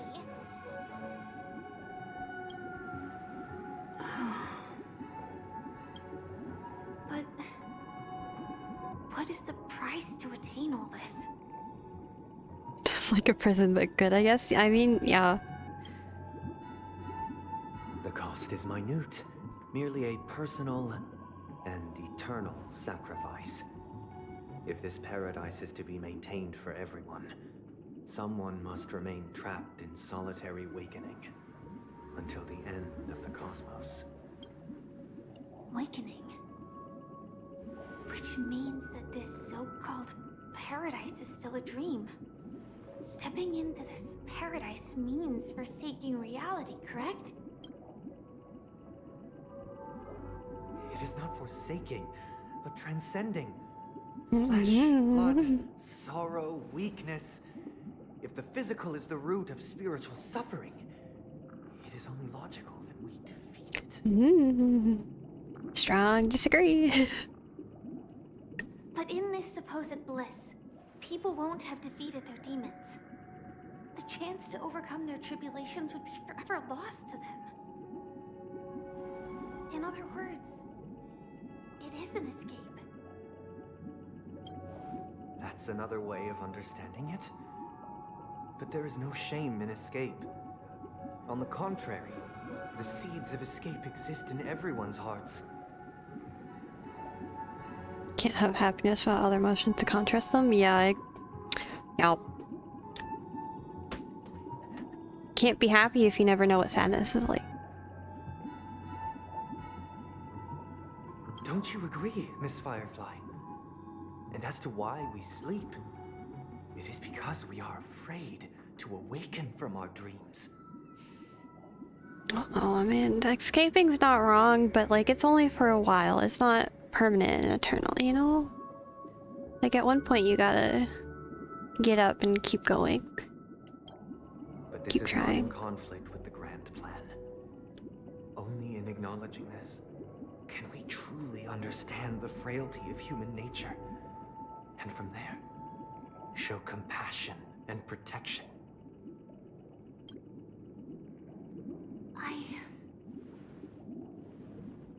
I admit that you are a born leader.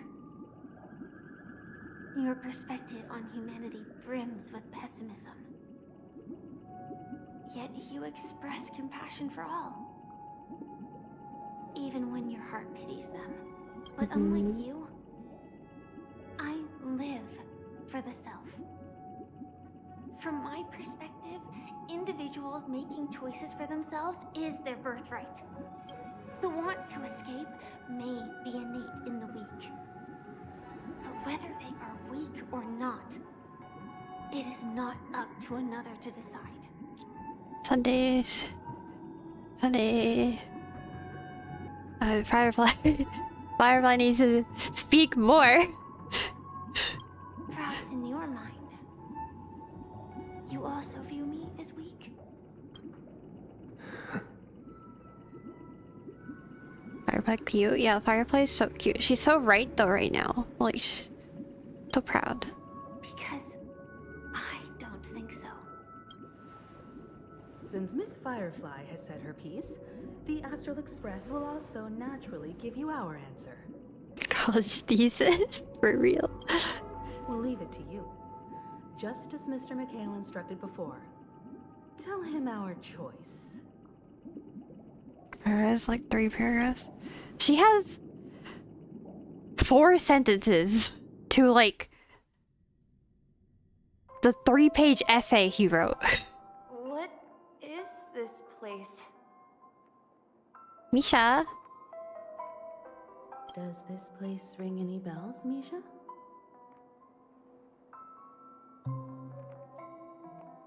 I'm cuter though. I'm not. I don't know, but I feel a sense of deja vu. What is this place? It's the realm within a dream bubble. This was left to the Astral Express by a nameless, but weirdly, when we entered it, it was completely empty.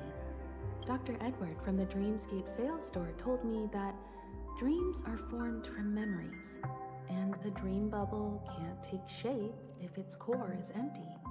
So I thought you might be able to help us in unraveling this mystery, Misha. As a hotel doorman, you know Penacony best among us. It takes so long now. Why? I don't know much about dream bubbles, but if you want to figure out what this mansion is, I'll do my best. I'm counting on you then. Marriage experience roller coaster. I already feel like I've been on like filler episodes like back to back. Like there's listen, I only got like 40 more minutes left to stream and then I'm done. I'm only going 3 hours. I'm done after that. I'll do the rest later. I'll just have to make like 5 3-hour streams of this. Himeko, I still don't get it. Why were you so sure that Misha had a connection with this dream bubble? I wasn't sure. It was just a hunch. But since Misha feels familiar with this place, my hunch might be correct. It's a little brain left. Yeah, my brain is dead. This place feels a bit nostalgic. Gonna get worse maybe, oh no. This is where you and Firefly encountered death, which we now know as dormancy.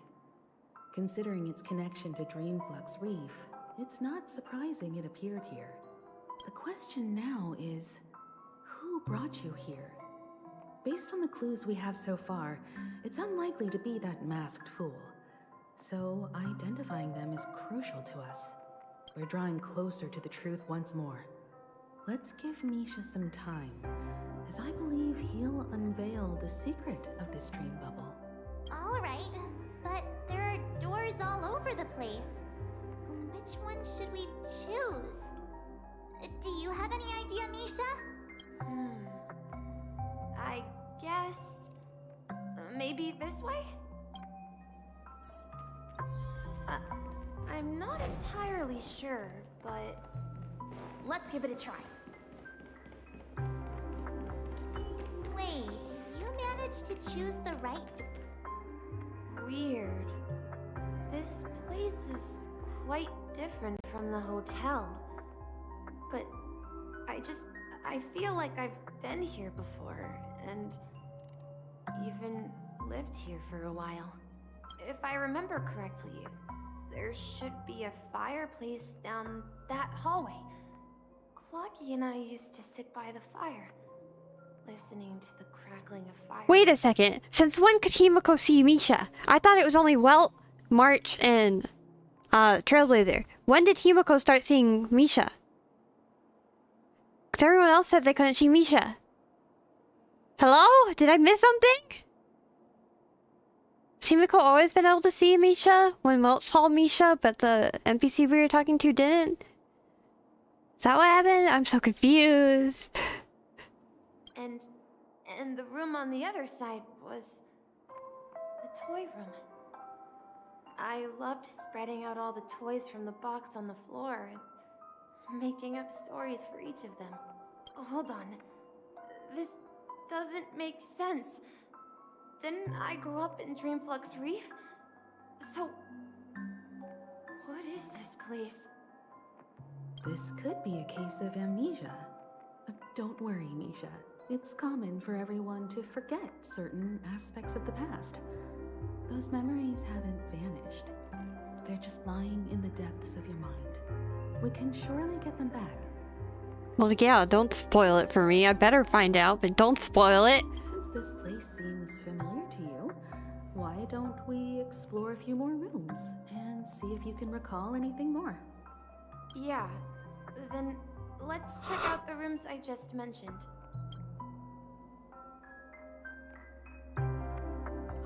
Oh god, I'm so tired. Guys, I'm so tired. Mikhail, that's the name. Now we all know him as the Watchmaker. So, who is he talking to? Do you know anything about it, Misha? I'm sorry, I don't know much about the Watchmaker. But, Mikhail... Anything special about that name? Mikhail is Grandpa's name. Oh! Grandpa? Do you mean you're the Watchmaker's grandson? But We haven't heard anything about the watchmaker having descendants. And the name Mikhail is not rare. Perhaps it's merely a coincidence. Could you tell us more about your grandpa, Mikhail? Yeah, sure. He was a seafarer who fearlessly ventured into mysterious seas and storms.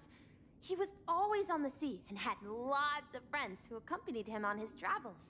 He didn't want me to call him Grandpa because that would make him sound old. He believed he was still young. The name Mikhail was given to him by his parents, Mihaly and Elise, both renowned seafarers. Every time he came back, he'd share his logbook with me and tell me about his adventures at sea. I want to become a great adventurer, just like him. It appears that the seafarer has nothing to do with the watchmaker. So, perhaps it's just a coincidence? So, where is your grandpa now? He went off on a new journey. And it's been quite a while since I last saw him. So, where has Clocky gone? Did he leave to protect Dreamville?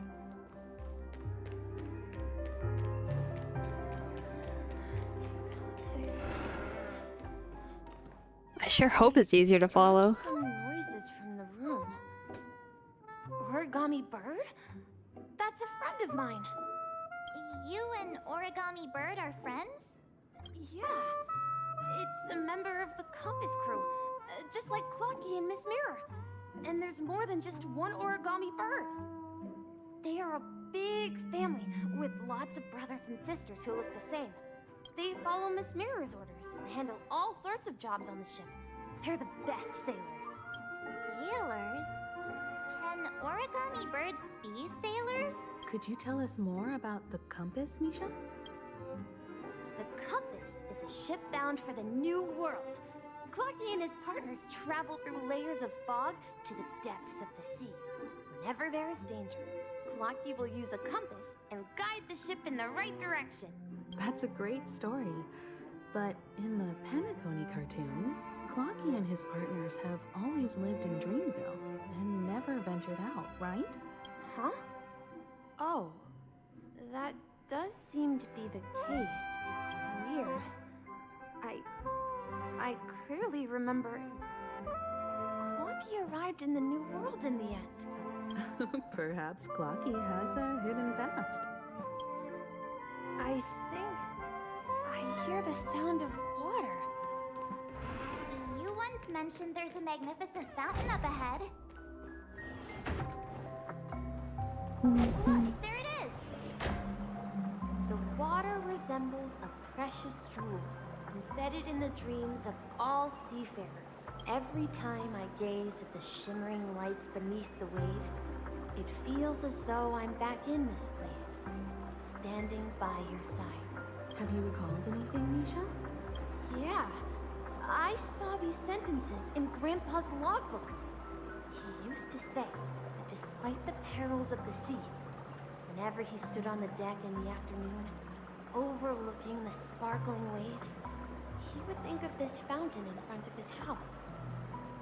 He often said that those moments felt like returning to his family's side, and the difficulties at sea didn't seem quite as challenging.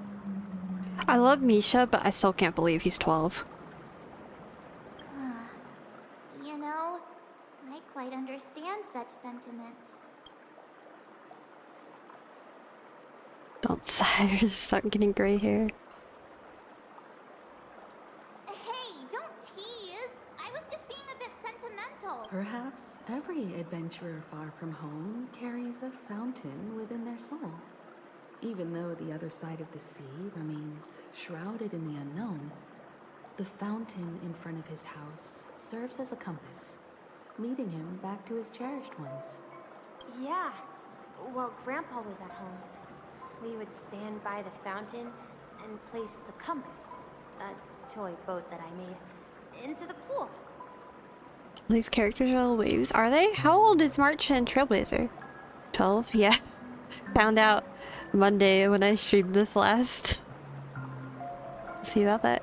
Oh my god. Stop hinting! You're like basically spoiling shit for me anyways. That's what, Someone told me his age was, so like, you know. I would ask him when I could go on adventures like him, and he would always laugh and say I was still too young.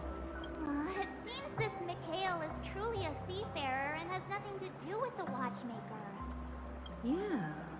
Based on Misha's recollections, the scenes in the dream bubble appear to be his childhood memories.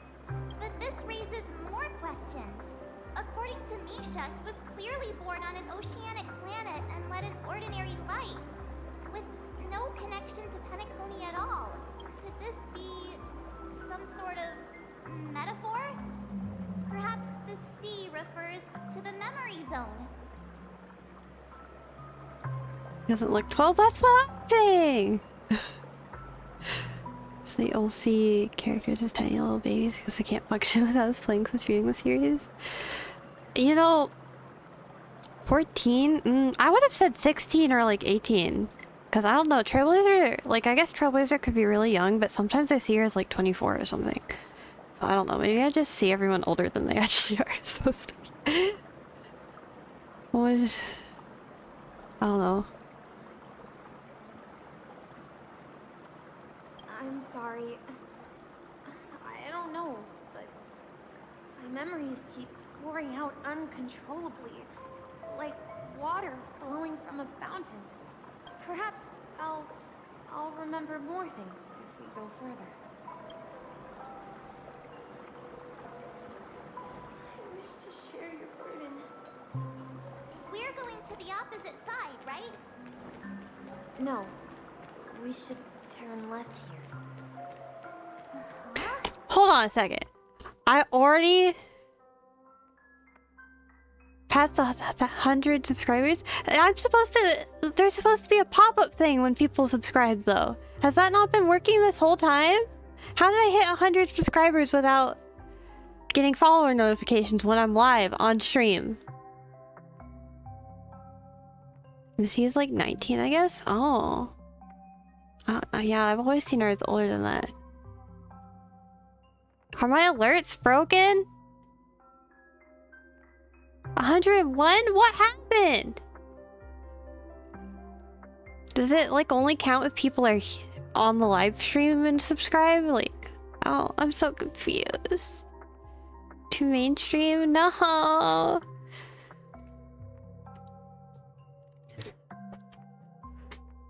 Well, I'll figure out how I'm doing the celebration stream at some point, but what is going on with my... Okay, that's a test subscriber. So it's working. It's definitely working, so why hasn't it been working? I got to put my alts to use. Bye. Rick's hard SMH. Yeah, try. Hatred grows with each sub. Oh my god. Challenge to save your progress. Like, yeah. Challenge without saving. No. Something feels different about this place. This is it. I remember this. Up ahead is Grandpa's study. It was in that room that I saw him the last time. I sure hope this section is somewhat short. The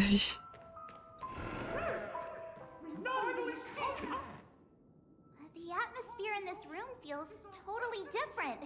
Misha! You finally come! Clocky, you're here! Huh. Yeah. This is the room where we first met each other. Are those books on the bookshelf logbooks left behind by that seafarer?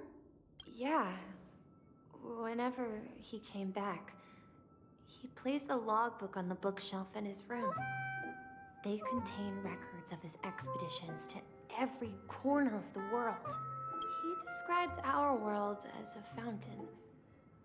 At some point, the sea started to gradually swallow up the land where people lived, to ensure that everyone had land to settle on. He had to continue exploring the sea in search for the source of the rising seawater. Thank you for following Rosy Dreams.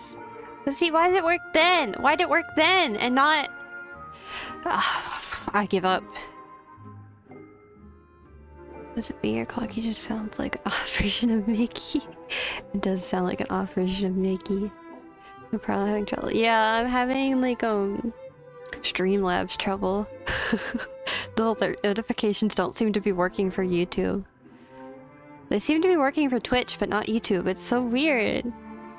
On that day, he called me to his study, telling me that he was embarking on another journey.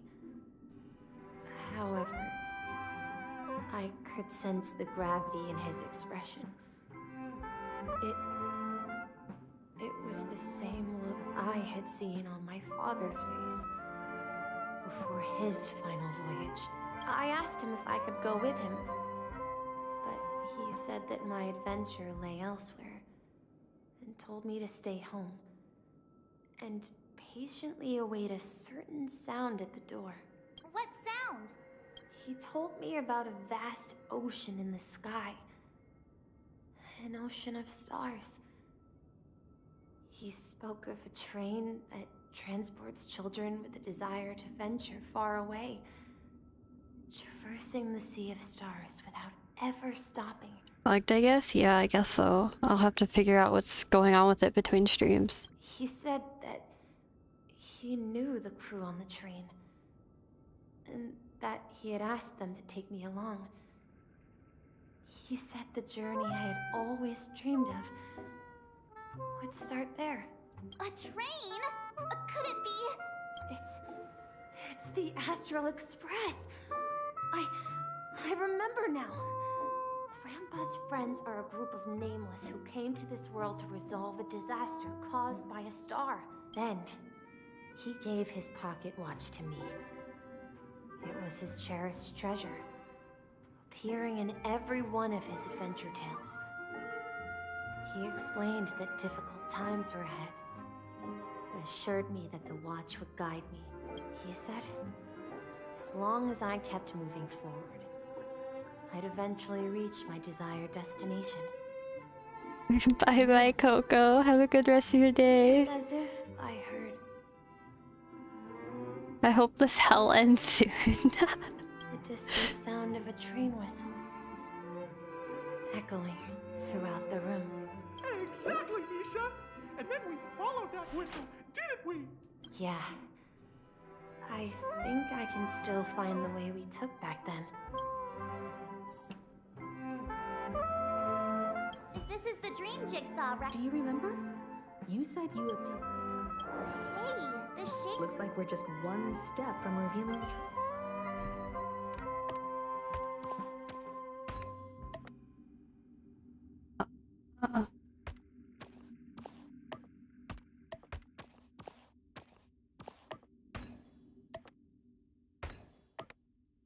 There you go.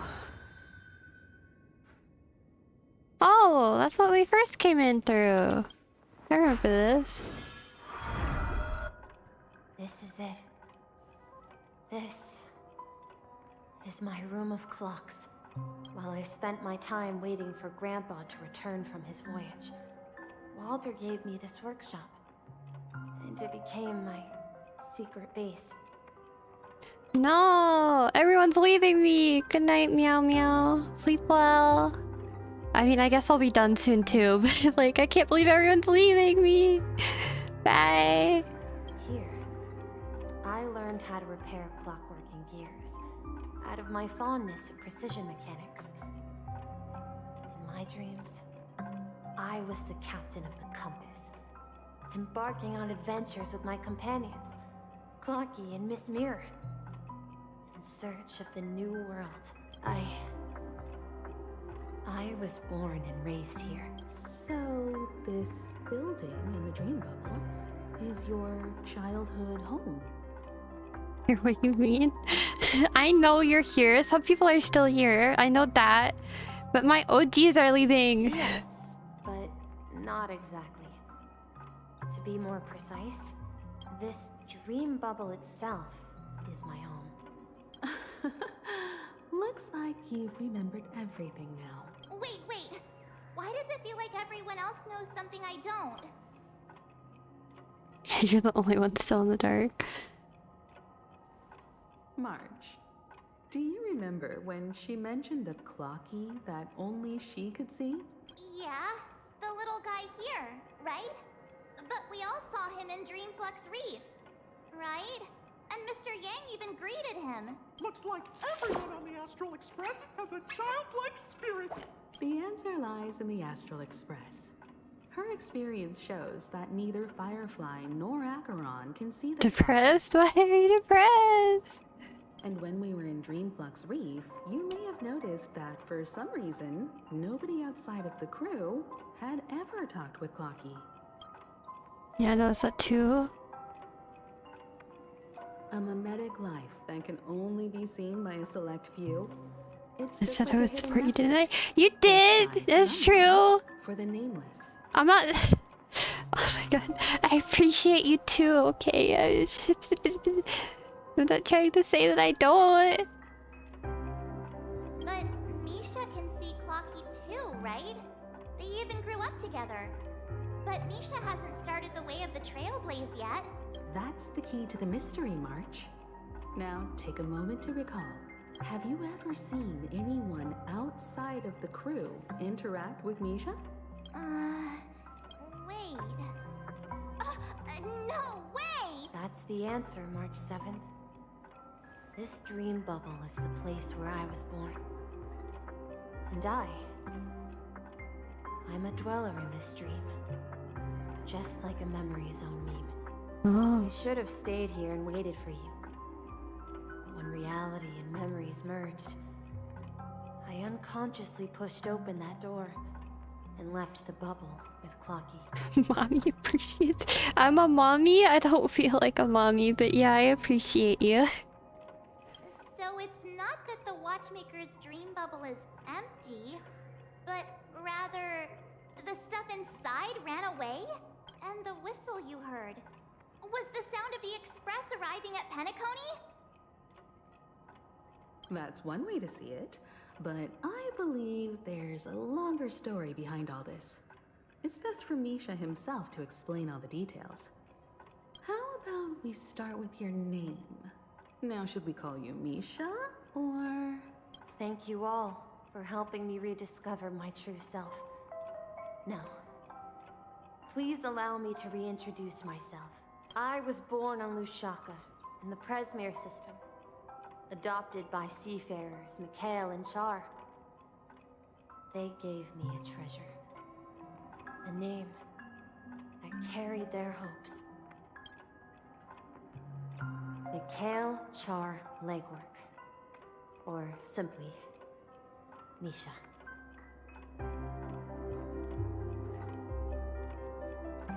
You're...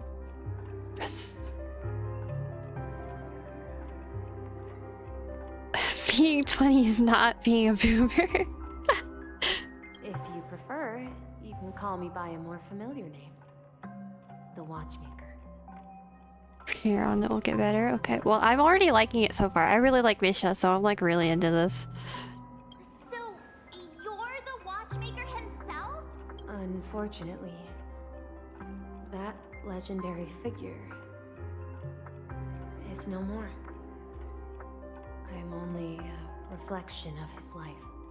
As for the child who has been with you, he's the innocent protagonist of Misha's childhood dream. Friend of Clocky, a young apprentice, and a future mechanic on the Express. And this also marks the beginning of his journey, devoted to the Trailblaze. At the end of the journey, I left this little flame, which I so cherished, in my deepest dreams, hoping to pass it on to the nameless of future generations. However, he somehow left the dream bubble and forgot all about his task. I apologize for all the confusion this caused. Because he was born with a desire to trailblaze, wasn't he? I don't think Misha has forgotten his role as a guide. He remembered it, and that's why he mistakenly appeared as a hotel doorman in her dream from the very beginning. The one who brought our unconscious friend here must have been Misha. If that's the case, we encountered the Watchmaker's legacy from the beginning, didn't we? Well, I have a sarcastic friend who says I always take big detours and end up back where I started. Perhaps that's what every nameless has to go through. But in the end, you found me. I'm sure you're all wondering what my legacy is. I believe my hound has mentioned the Stellaron and my wealth. If I may apologize, the Stellaron part is real. As for my wealth, however, it's nothing more than a baseless rumor. Oh, I wish Misha was a 5-star. I left my homeland as a child and embarked on the journey of Trailblaze. I traveled to various planets until finally reaching Asdana, where my friends and I built the original Penacony and fought for its future ever since. I've been moving forward all my life, doing what I could to overcome the obstacles in my path. But ultimately, my journey reached its end, and I left behind no possessions worth entrusting. So, if you ask what's left within this worn-out train engine that can be called a legacy, I suppose it's the things that are still burning in the engine's furnace. Can't stop until a specific part, okay. Better not take more than 60 minutes. Now that you're well aware of the current situation of Penacony, I certainly hope that you'll help me get this world back on track.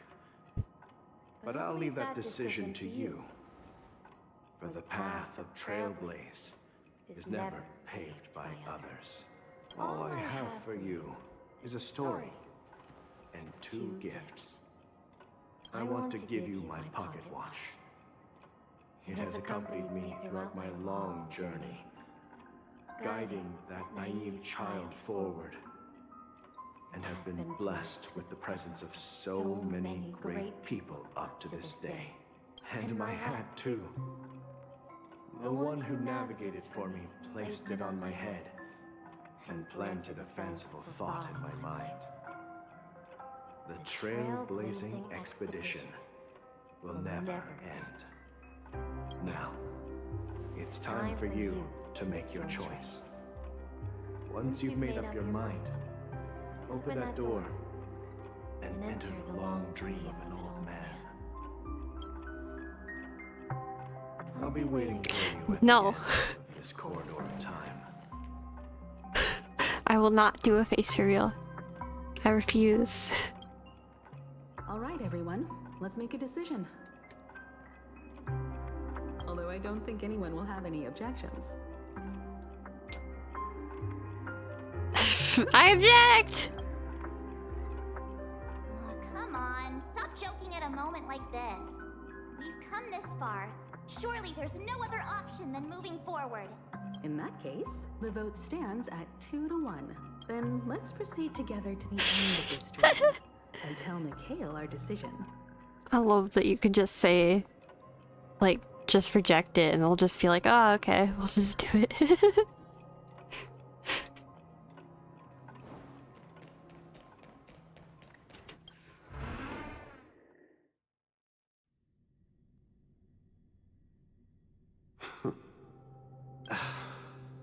Mikhail, where are you going? Someone has to step up and save Lushaka. So why can't it be me, Misha? Please don't go. And if you must, please take me with you. Don't leave me alone. Even without me, you know how to proceed forward, brave Captain Misha. The compass is waiting for you. Haven't you always wanted to be a better adventurer than me? Now go, board that train and start your journey. Where are you going, Mikhail?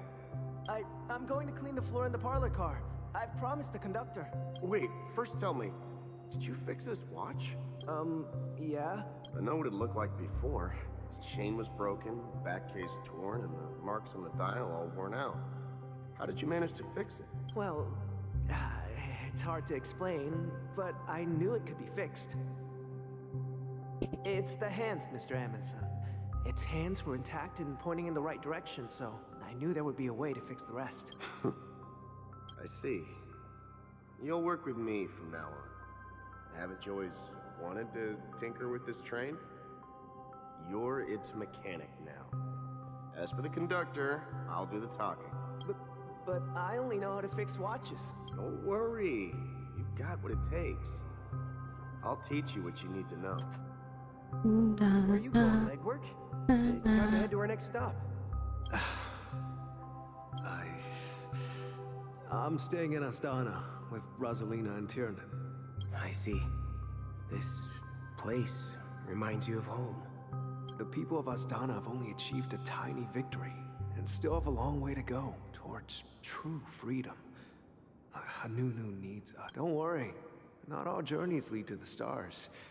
Even if I leave the Express, our path of trailblaze will continue. Yeah. I knew you wouldn't stay on the Express forever. Leave in peace, my friend. And, take this with you. This is Mr. Amundsen's hat. But why? When he departed, he said he would leave it to his best student. Well, I suppose the time has come. Farewell, legwork. Take care of Tiernan and Rosalina. And don't forget to write to us. Where are you going, watchmaker? Don't worry, Micah. Just going on a little trip. Someone has to be at the forefront of the interstellar frontier, and I'm the only former nameless in Penacony. So why can't it be me? Because you're all we have. Have you forgotten about Tiernan? The cosmos is way more dangerous now. What will happen to Penacony if we lose you too?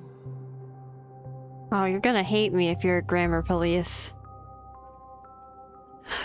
But what will happen to Penacony if we don't find a way out? Tiernan. How could I ever forget him? I've spent countless sleepless nights asking myself why I didn't go with him back then. We Nameless won't stop. Don't worry, Micah. It's just a matter of getting back to my old profession. Just wait for me to come back. What if, and it's a big if I don't come back in one piece, then you'll become the next watchmaker. Where are you going, old man? Oh, you're here. Answer my question. What are you up to? Relax, Gallagher. I just came up with a great idea. Wanna hear it? Oh, come on. Aren't all your ideas just ways to get yourself killed? I may be blunt here, but you're the last remaining hero in Penacony. If you die too, the secret of the Stellaron will go to the grave with you. Yes, I'm afraid there's no way out in Penacony, so I'll have to consider alternatives beyond Astana. We'll organize a festival using the Watchmaker's legacy as a facade, and send invitations to the entire cosmos to gather people here. So, a desperate struggle against the family? Desperate? Don't we have you here, my friend? This task is challenging, but what hasn't been challenging for us along the way? Well, whatever you do, remember, make sure to send an invitation to the Astral Express. Misha! Where are you going? Oh, it's you, Clocky. Take me to Dreamflux Reef. Last night, I had a long dream about the day we met. I want to write down that dream. Write it down? Why? Oh, so I won't forget it. Do you remember how you got your name, Clocky? Of course! You told me that when you were a kid, you lived in a room full of clocks. Those wall clocks and pocket watches grew up with you and were your best friends. Yeah, that was such a great insult. Yes, but what I didn't mention was there's a funny misunderstanding behind it. I was a kid, and there was always a special pocket watch in my memories. It was with my grandpa, guiding him on his sea voyages and leading the way in his every adventure story. I wanted to have a pocket watch like that too. And that's when you appeared in my dreams. Yeah. Every night, we boarded the compass and set sail together. But you know what? It wasn't until the day my grandpa gave it to me that I realized it wasn't a pocket watch at all. It was a compass. So, your name should have been Compassy. And the watchmaker is just a nameless. Oh, that's so cute though. Oh, story's great. We've arrived at Dreamflux Reef. So, where to next? You know, Clocky, I don't think I'll be going anywhere else. Oh no. This is like his last moment. Oh, it's gonna be all sad. Just under the moonlight. I've traveled far enough, and it's time for a little break. Oh. So, we'll set out again. When you're rested? No, I'll stay here. And then, this is where it ends. This is... where it ends? What do you mean, Misha? You told me that the trailblazing expedition would never end. Yeah, that's what I said. So now, it's up to you to decide your next destination. My next destination? What's that supposed to be? Misha? You're acting weird today. If you're feeling down, we can just do what we usually do. With the clockwork. No, I'm not feeling down. As for clockwork, yeah, it resolves all problems in this dream.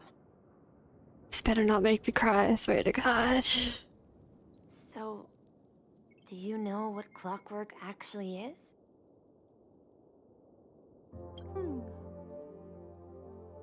I'm not quite sure. Well, everyone gets lost at times. They may hesitate and doubt which way to go. That happens in this dreamscape and beyond. But don't worry. Everyone goes through moments of uncertainty and hesitation. Eventually, they gather the courage to make bold decisions. Whether it's calming, joyful, angry, or sad. All they need is a little nudge to take that step toward where they truly belong. I'm leaving that little nudge with you, and I hope you'll share it with others. Such is the essence of clockwork, the will of the Trailblaze. Clocky's hands spin around non-stop, indicating confusion, frustration, and weakness. But ultimately, people still need to move forward. Just like your hands. Always pointing ahead. This is where my journey ends. From now on, it is your path to walk. Trailblazing means taking paths your predecessors forswore and venturing even further.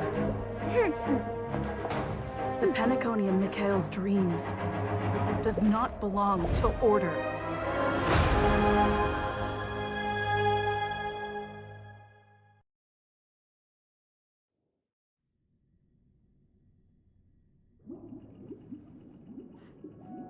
Okay, it almost got me, but I think we're good. I think we're good.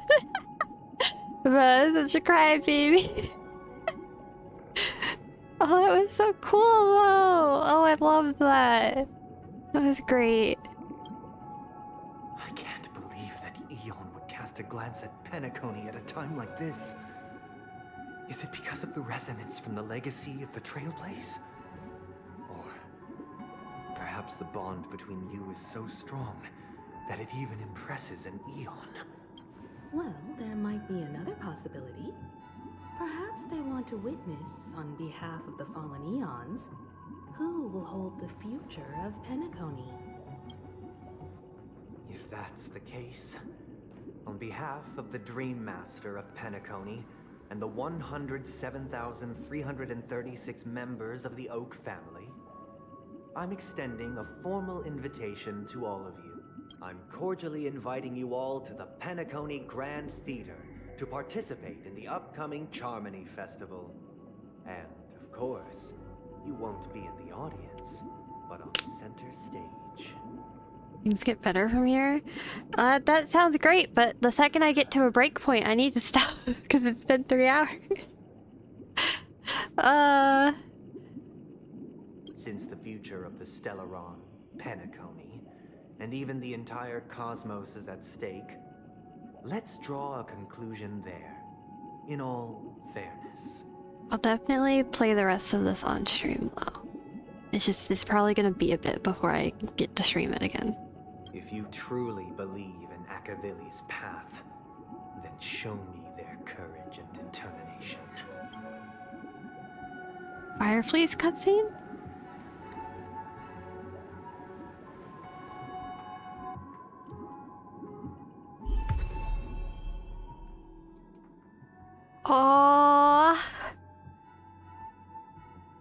Oh my god. Got Harmony MC.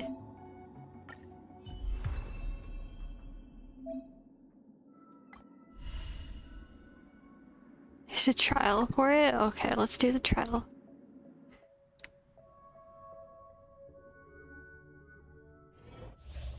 Let's do the trial.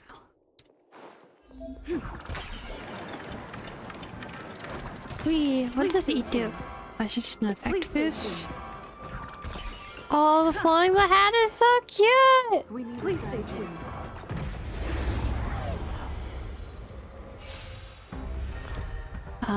Deals minor imaginary damage. Deals minor imaginary damage to a single target with 5 bounce total. Against all allies. Backup dancer effect. Allies with bad effect. Break effect increase. Additionally deals super break damage one time when they attack enemy targets that are weakness broken. Trailblaze regenerates energy. Target's weakness is broken. Still allies break effect. Oh, cool. So it's break effect Time only to teams. test our Okay. rapport.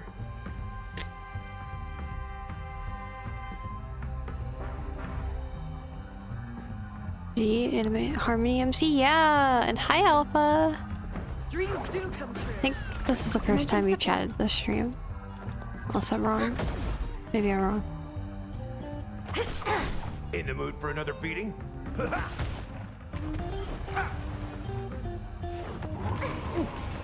Stay in step. Do I like want to use single target? I don't know. Enemy data secured. Net markers activated. Time for a good old counterattack.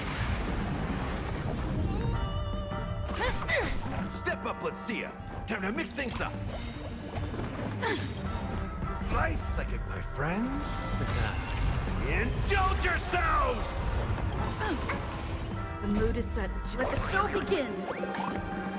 Oh my god, the ultimate's so cool. Another beating? Oh, I should have used restore. Oh well. Let's improvise. We have the upper hand.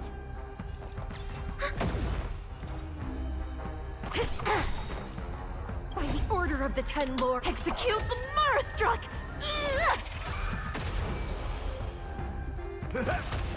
Stay in step. Oh, it's doing like so much damage now that he's broken.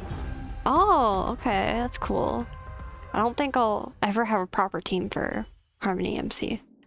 I don't know, maybe it'll change, but right now I definitely don't have a good team for her, so but we can give her something random, I guess. I don't know, I'll have to look it up. I don't know what to give her right now. Oh, I have to level up everything. Oh my god. You know what, for right now, we might just, how do I... yes, it's fine. We might just keep her reservation for right now. Not that my MC is very good, but you know. I'm so happy I got her though.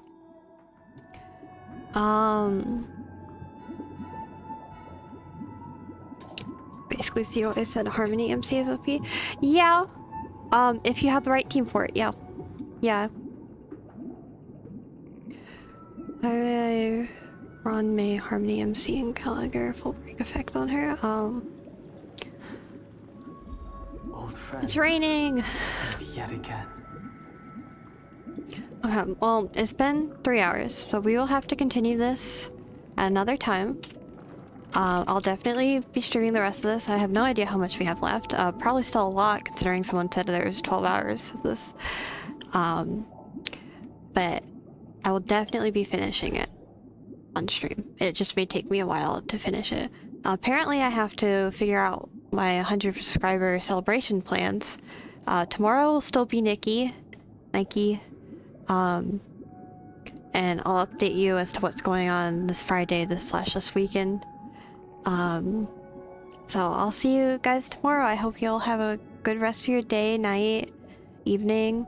Like, comment, subscribe if you're on YouTube. Join the Discord, link in the description on YouTube. I don't know, something for Twitch. Tomorrow you can end it. I'm playing Nikki tomorrow. I can't play Star tomorrow. But yeah, I'll definitely finish it. Yeah, I'm gonna go rest now. Bye bye. Thank you all for coming to hang out with me. I had a great time. Bye bye.